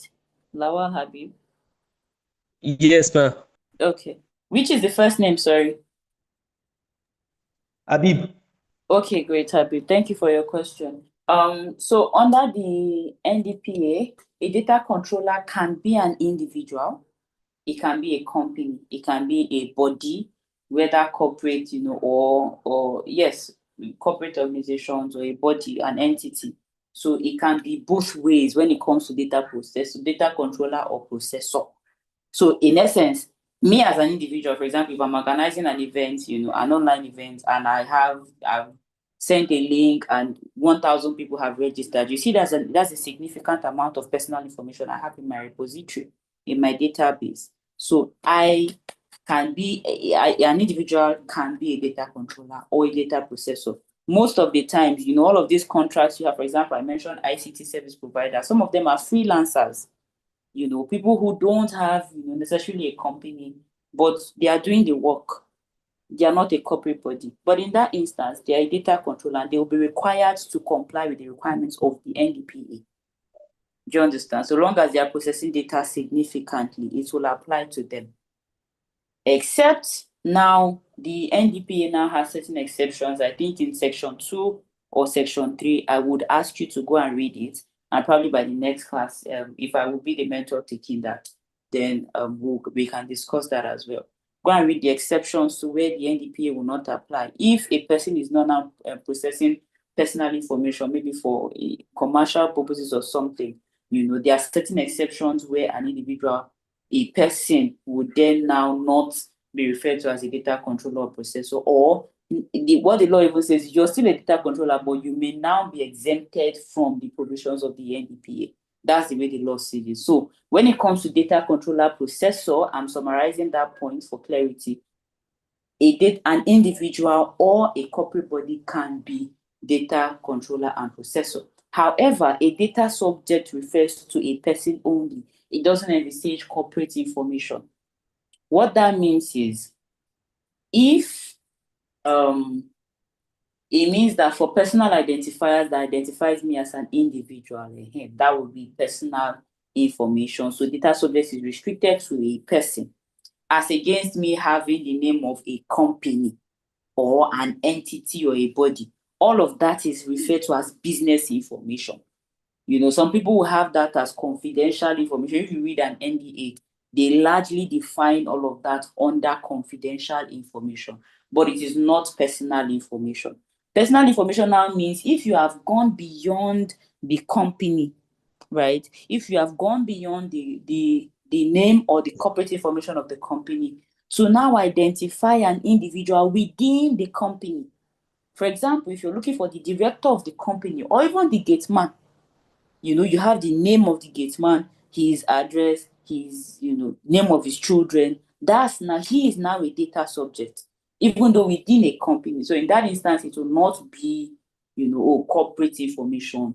Generally, data subject is restricted to personal information. I hope this is clear. Let me know if you need further clarity. Yes, it's very clear. Thank you very much. Thank you. All right.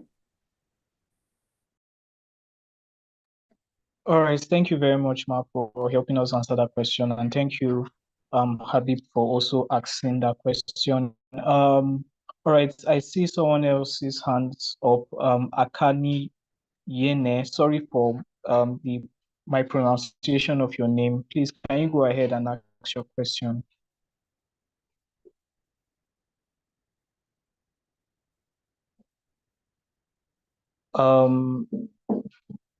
Akani Yene, can you go ahead and unmute and ask your question? Your mic is muted. Good evening, Ma. Thank you for sharing your knowledge with us. Sorry if my question may seem a bit redundant, but my question is as regards to the wordings of replace as against rebuild. I just want to confirm in the context of this discussion, do they mean the same thing or there is a difference?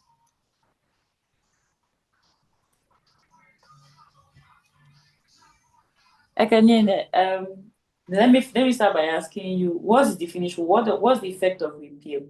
What's the effect of a repeal?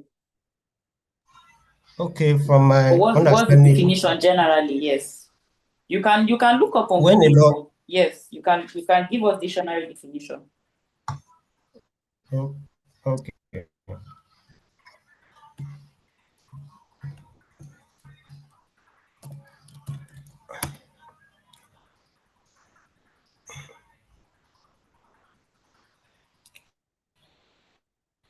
Okay, from the dictionary, repealed has to do with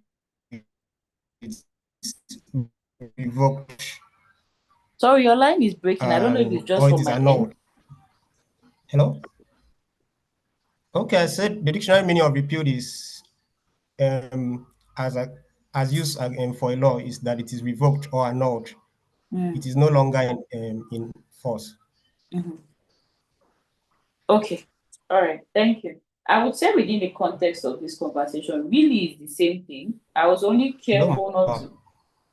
Are you still saying something?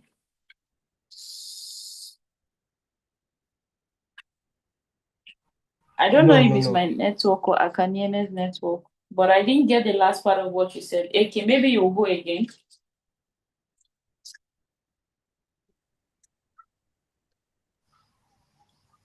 Okay. I said when an act is repealed, it means that it is revoked or annulled and it is no longer in force. Yes. Okay. Was that all? Yes, ma'am. Okay. So yes, I would say within the context of this conversation, yes, they really mean the same thing. I was only careful to not use that because the NDPR really is a regulation. It's not an is not an act. So in essence, it's just one thing coming to say, oh, this one, take a rest, take a bow, but really it's the same thing. The NDPR is no longer in force. Do you understand? It's no longer in force. So we're just trying to save any act that has been done under that regulation. But the NDPR is no longer in force. The guide now, encompasses the provisions of the NDPR, really breaks it down, explains everything. In fact, it's basically saying everything that was in the NDPR, you would now find either that or an equivalent provision in the guide. So yes, the NDPR is no longer in force. Hope that's clear. Emma, thank you. Another question. Okay. I just want to know if there's a foreign company, let's say Deal or Google, that doesn't have a branch in Nigeria, that is mainly foreign. If it processes data, which law will it rely on? Will it be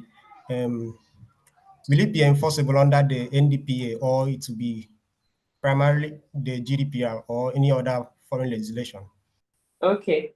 For the purpose of class, I'll answer you generally, but I believe that would have also gone into your research at the time your group was preparing your slides.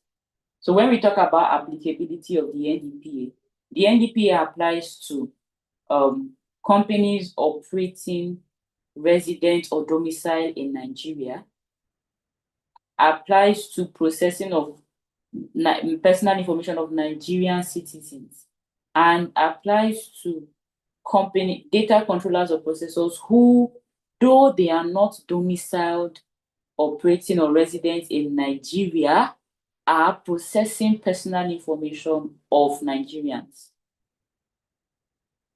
Do you understand? So that means yes, if a company that is not in Nigeria, one of all of these social media companies, but they are processing personal information of Nigerians, they would be required to comply with the requirements of the NDPA and now the guide.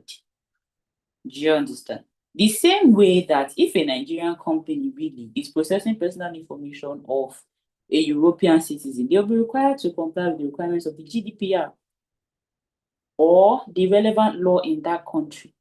So long as you're a I'm so sorry I keep on using tech companies, but they are one versatile sector that I know would be processing personal information in different jurisdictions. If you're processing personal information of people in South Africa, Kenya, Europe, America, you'll be required to read up all those laws and understand how those laws apply to you, the company. So in that instance, there's this thing we call, strictest compliance. For example, if NDPR says to do something now, for example, where there's a data breach, you must notify. If it is high risk to the data subject, you must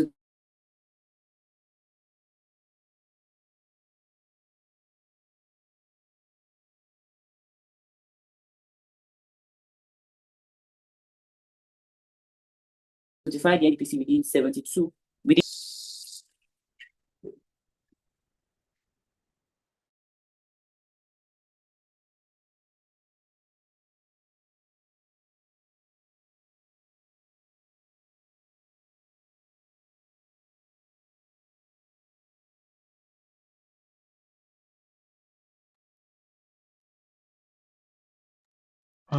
Hello, can anyone hear me?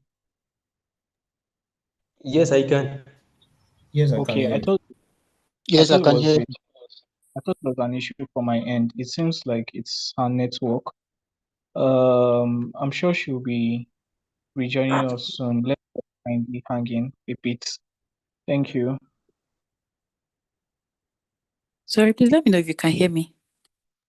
Yes, ma, we can hear you now. We were not hearing you for a bit, but we can hear you now. Can anyone hear me? I can't hear. Yes, ma, we can hear you. Can you hear us, ma? Okay, can hear you. Thank you. Sorry, I call intercepted. Okay, so yes, I was explaining how that would apply where a Nigerian company is processing information across board. You would then be required to. I was talking about strictest compliance. If Nigeria says maybe 72 hours or 48 hours, and then another another jurisdiction says 24 hours. In part of the company's privacy policy, you're required to, it's best to adhere to the strictest one, the one that gives you a shorter timeline, so that in that way you will then also be complying with all other regulations which apply in those instances you see. So it applies to any company processing personal information of Nigerians, even though they are not resident in Nigeria or operating or doing business in Nigeria.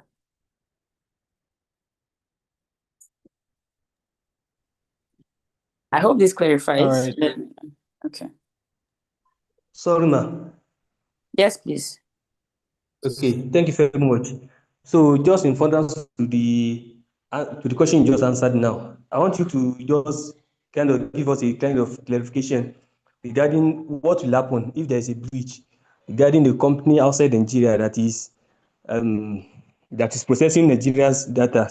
So if there is breach now, since they are also enjoined to comply with Nigeria's law, can an action be instituted against them in Nigeria court, or what will be the way out in that regard? Yes, that's the effect. An action can be taken against them in Nigeria courts. I'm not sure as to what international regulations now would be. Do you understand? For example, if it's a company that should also be compliant with GDPR, then you can also sue them under the GDPR. But yes, for Nigeria, so long as they are falling under the ambit of the application of the NDPA, you can sue them in Nigeria. Thank you very much. You're welcome. All right. So our last live question that we'll be taking will be from Anita. Anita, please go ahead and ask your question. Yeah, good evening, Ma. Good evening. Yeah, first of all, thank you for this section you had with us. Well, my question is based on the banking sector. Okay. In a situation where already the banking sector already has like millions of customers that they deal with their data, and you are talking about like data storage, that when it comes to data storage, there's always like a limitation to the number of months or years that they can handle their personal data of individuals. So now that customers do, give their data to the bank, to the bankers or to the bank for their maybe like opening of accounts or verifications and all that, is there like a time limit for like the bank to have these informations of these customers? Yeah, that's my question. So, I would throw that question back to you, because now that question is not a question that the NDPA answers. If it is one that NDPA answers, I would have easily told you. But I will ask you to go and find out if there's a restriction on timeline for processing personal information of bank customers, where what you're explaining now would apply, because I want to believe also that the law requires them to keep personal information of all of their what would they call this now, all of their users, all of their customers, the bank customers. Where what you have asked now would apply is if someone is no longer a customer of the bank, does the bank now have a duration in which they will now have to keep their information before they delete it? By the time you check bank policies, bank regulations, you might find that answer that you are looking for. So you might want to look at the BOFIA, look at other laws that apply to financial institutions. The answer may be hiding somewhere there, But for the duration while someone is a customer, there is no requirement to delete their personal information, except the customer now comes and say, please delete my personal information, which is where the bank would then now be looking at, does the law allow us to keep this information a little longer? Does it say 6 months after? Does it say 10 years after? Do you understand? For example, I was reading something recently, I think it's UK, where if they deny you visa, you can reapply after 11 years or after 10 years, and they won't even know, because after 10 years, they are required to delete your personal information. Do you get? So there are some of those strict requirements where the law now specifies a timeline, but the NDPA does not specify a timeline for financial institutions. So it will now be maybe sectoral laws or sectoral regulations that will provide all of those timelines. For example, I know National Health Act has some of these provisions. Labor Act, like I mentioned, has those provisions where if an employee is no longer with the company, you can maintain their records for so number of years and then afterwards delete or dispose of it. Do you get? So I'll throw that question back to you, specifically as respect to banks or financial institutions. Find out if there's a timeline for banks, you get, to keep personal information after a person is no longer a customer of the bank, where a person has now closed their account. How long can they keep that information? And are there exceptions where they can maintain information longer than what the law requires? Okay, ma. Yes. Thank you so much. Thank you. All right, thank you very much, Ma, for helping us run through those live questions. I think we have 2 questions on the chat box. So just the last 2 questions that we'll just want to help address before we call it a night. The first one being, what is the difference between lawful basis for processing data and core principles of data privacy and protection and privacy? Okay. I can see the question in chat. I think I'll just answer both. I mean, since they're already there for me to read, I'll just answer both at the same time. Second one is, how does NDPR 2019 operate vis-a-vis the NDPA? Okay, if a person consented or authorized to data being altered and later decides to bring an action on the grounds that he or she did not consent up to such extent of its alteration, would the NDPA protect such person? I feel like starting from the second question. I mean, it's a straight no. I even caught myself responding when my mic was unmuted, and I was saying to myself, you can't approbate and reprobate. But if you recall, during my presentation, I mentioned that the NDPA requires consent to be documented, to be recorded. So if that person gave oral consent, to their personal information being altered, it should have been, documented, whether by a video or to say, oh, this person should now please sign, give us your signature or give a thumbprint to consent that you had, or send an email, something that shows that this modification did not come from us, so you are the one that requested, or it was at your instance.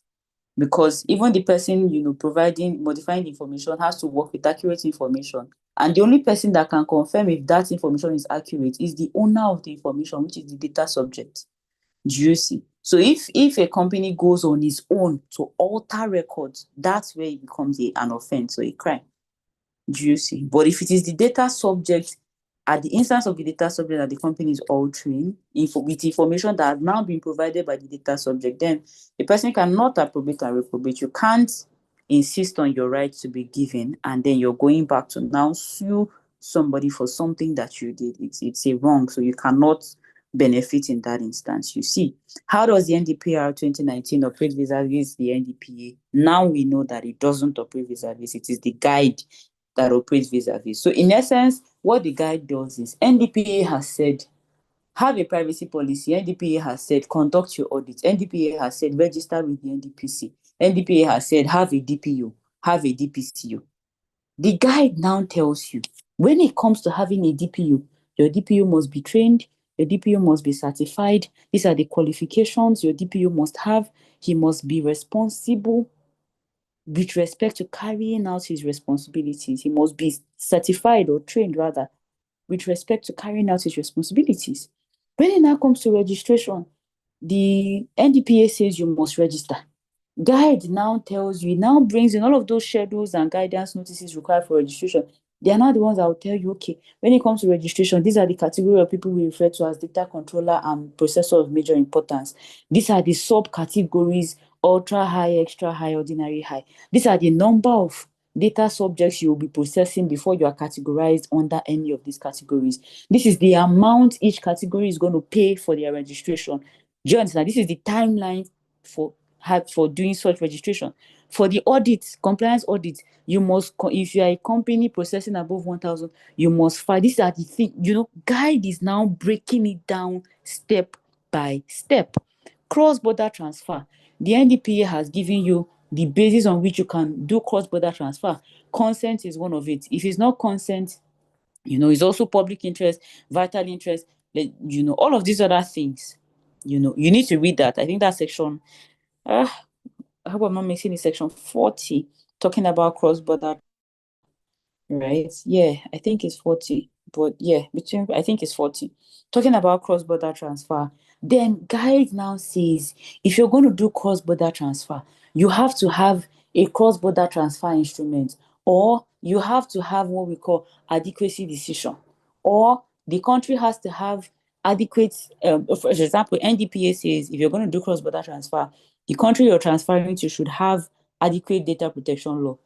Guide now tells you what exactly is if we now want to determine whether a country has adequate data protection law. How do we determine that? Guide tells you how to determine.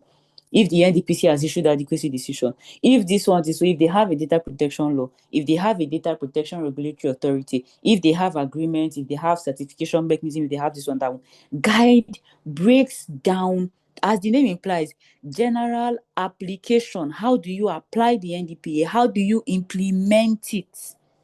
Do you see? So that's how the guide applies vis-a-vis the NDPA. Now, I feel that also you are asking what happens where there's a conflict. The NDPA will override where there's a conflict. NDPA is an act, it's a law. The guide is only a regulation. It's only a directive that is made pursuant to the NDPA. Do you understand? So if you are going to interpret the provisions of the guide, you need to reference the NDPA. If anything is unclear in the guide, make reference to the NDPA. That's how they apply. I hope that question is clear. Now, as to the first one, what is the difference between lawful basis? Lawful basis is, first of all, say lawful basis and principle. Lawful basis even say, before you even start processing, we need to determine whether you can. We need to be sure that you have the grounds to process this personal information. When we have now confirmed that there is a basis for you to process this personal information and it is lawful, then we will now determine the principles which will apply in each circumstance. Do you understand? So the principles are really not selective, while the basis can be selective depending on the situation. When you have confirmed that you have lawful basis to process personal information, then all the principles will apply. But no principle is applied if you have assessed and there is no lawful basis for processing personal information. Then we can't even be talking about principles. But if you have confirmed now that you have consent, you can't say because I have consent, I'm not going to adhere to the principle of data minimization. No. If you have consent, you will still do data minimization. That's a principle to which you have to now process the personal information after you've confirmed you have the basis for doing that. So you have the basis, you will still adhere to the principle. They apply side by side, right? So while, like I said, basis can be selective, but for principle, you're required to adhere to everything. So you can't say, oh, because I'm doing data minimization, I can now store for longer than necessary. No. You still store for as long as necessary. You still apply technical measures. You can't weigh down on one because you have lawful basis. Do you understand? So where basis has been identified, then all the principles will apply. You have to be accountable. You have to apply data minimization, storage, data storage, purpose limitation. So you can't say because I'm doing data minimization, I can now use the personal information I've collected for Bobo. You use it to do everything. You want to use one store to kill 100 birds. It doesn't work with data protection and data privacy. Do you understand? So where you have identified your lawful basis is like the ground. I'm sorry to put it this way. For those of us who have probably done law, when it comes to appeal, you have grounds of appeal. And what's the other one? Somebody help me. Where you have the grounds of appeal, where you now distill the other. I'm so sorry. I'm not doing litigation now. Issue for determination. Thank you very much. Your issues for determination. The ground must be there. If there's no ground for an issue to raise, the issue will be struck out. Do you understand? So there must be lawful basis before you begin to talk about applying the principles. So once lawful basis has been identified, then all your principles will apply. I hope this is clear. Thank you very much, Ma, for helping us run through those questions. Sorry, Ma, we'd just like to plead with you once more. Right. Someone said she has been trying to raise her hands, but to ask a question, but she has not been able. All right, so we'll in her question. Sorry, I'm trying to get the Good person. evening, Miss Summer. Miss Summer. It's Miss Summer. Yes, you can go for the Oh, okay. I wanted to ask, like, in regards to like security, because something about like public, it is for the good of the public, Public the interest. yes, something like that. So I was asking, in the case of like a police officer maybe stopping a citizen on the road, and then let's say he stopped him for rough driving, or Mm-hmm. he speed limit or something, and then stops him, maybe starts asking for his particulars and all that, and then Mm-hmm. probably asking questions that are out of the reason he stopped. Maybe starts asking for his account, his name of the account, or just basically his transactions and all that, and along the line find something that is probably suspicious or incriminating. Can that information per se be used? Because it's not exactly the reason why you stopped, and let's say maybe the person gave the information based on maybe fear that police, let me just give it, let me give it to the said police. So once he has given that information to him, can it be used against him, like for an arrest or something? Mm-hmm. So this question is I would say it's very, it has a lot of things that will come into play. For example, criminal law will come into play in such an instance. Do you get? I know that for a policeman to be able to use certain information against someone, he has to let that individual know that this information can be used against you in a court of law. That thing they say, they don't say it for, oh, it's sweet to say. It's actually something that the law requires them to tell a person where such information will actually be used. So that if the individual does not want to provide such an information, he can withhold it. The police officer, if he now has legal grounds to go and obtain that information from, for example, the bank, you want to get my statement of account, I don't have it on hand. That information is something I need to request from the bank before they provide to me. Do you see? That's like an easy way to escape. But if the police officer now wants to get it, they should go to the bank and obtain. If they have a public interest or a public need, like I mentioned, if there's a pending investigation or an ongoing investigation into that matter or that individual, they can go to the bank to obtain, and the bank, on the basis of that, can now give the information to the person. But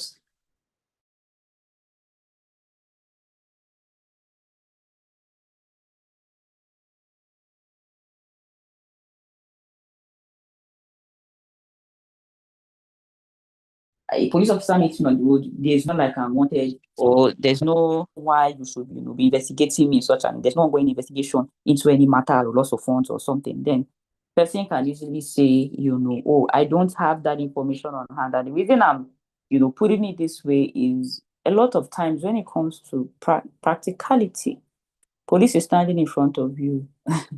It's not the easiest thing to be quoting right and quoting, oh, this can happen, this cannot happen. You can't be asking me that.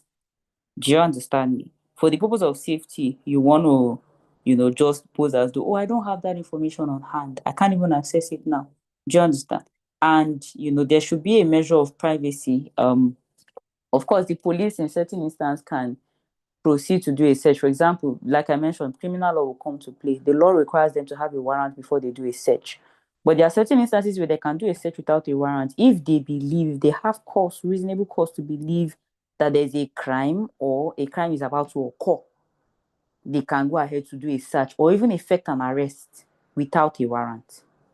Do you see? So in that instance, the police can claim that, oh, we had cause to believe, or we had cause to infer that such something was happening, and we went ahead to do all of that. So that, like I mentioned, the situation is really roundabout. It will require sort of like a legal opinion to be able to address all the sides. But if they require, I'll just land by saying, if they really require personal information that you don't have on hand, you're not able to provide, they should go ahead to the agency that has that to go and request for. That's like the best way to go. If you don't want to provide your statement of account, you don't have it on hand, they should go to the bank, and of course the bank will now require them to come with something like a garnishi. Do you see? That's when it's now lawful. There's public interest on this account. That's where it's not lawful to get that information from their head. But it's not like, oh, they're required to just seize your phone and then do all the search. That's an intrusion. That's part of the intrusion that even the Constitution is trying to stop, because people should have the right to their privacy. But of course, we know this right is not absolute. So you see how my question is not, my answer is not really landing anywhere, but I hope I've been able to provide a measure of clarity as to what you're asking. Or if you want to also clarify or break down further, I'm happy to respond further.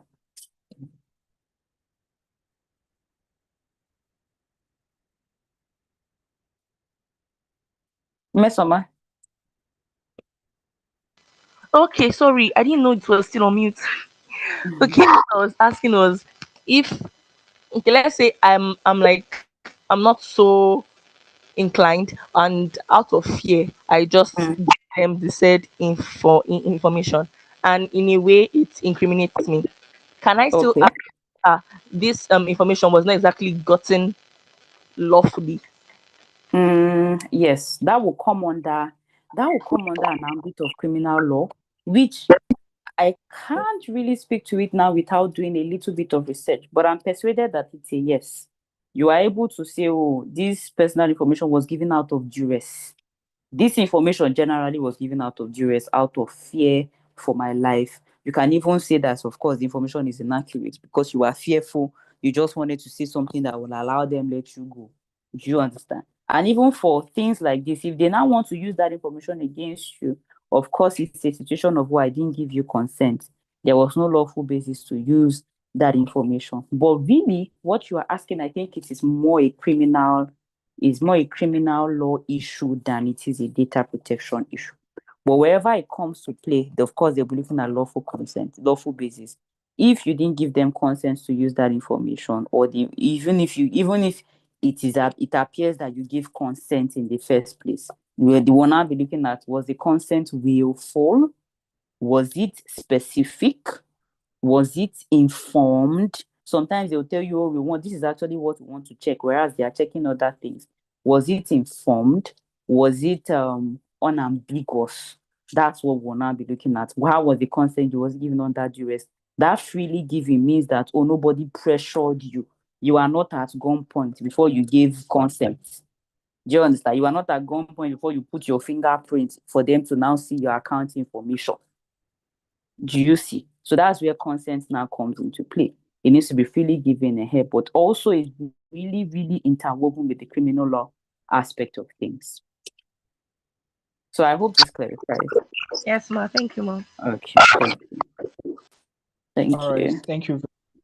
Thank you very much, Mrs. Mercy, for Thank helping you. us run through our questions. Sorry for if we, through our questions, have stressed you. It's Thank you fine. shared.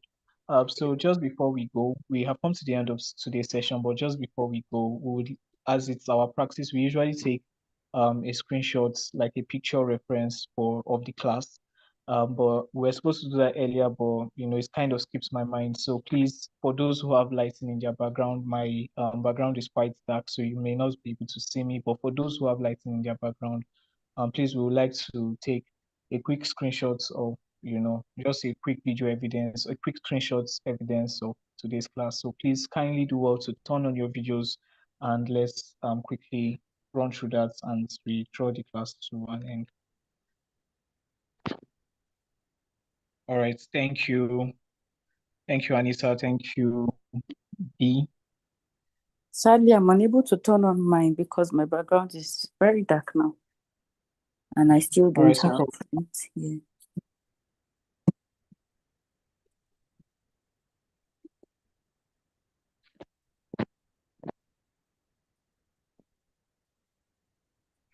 All right, so we are done with that.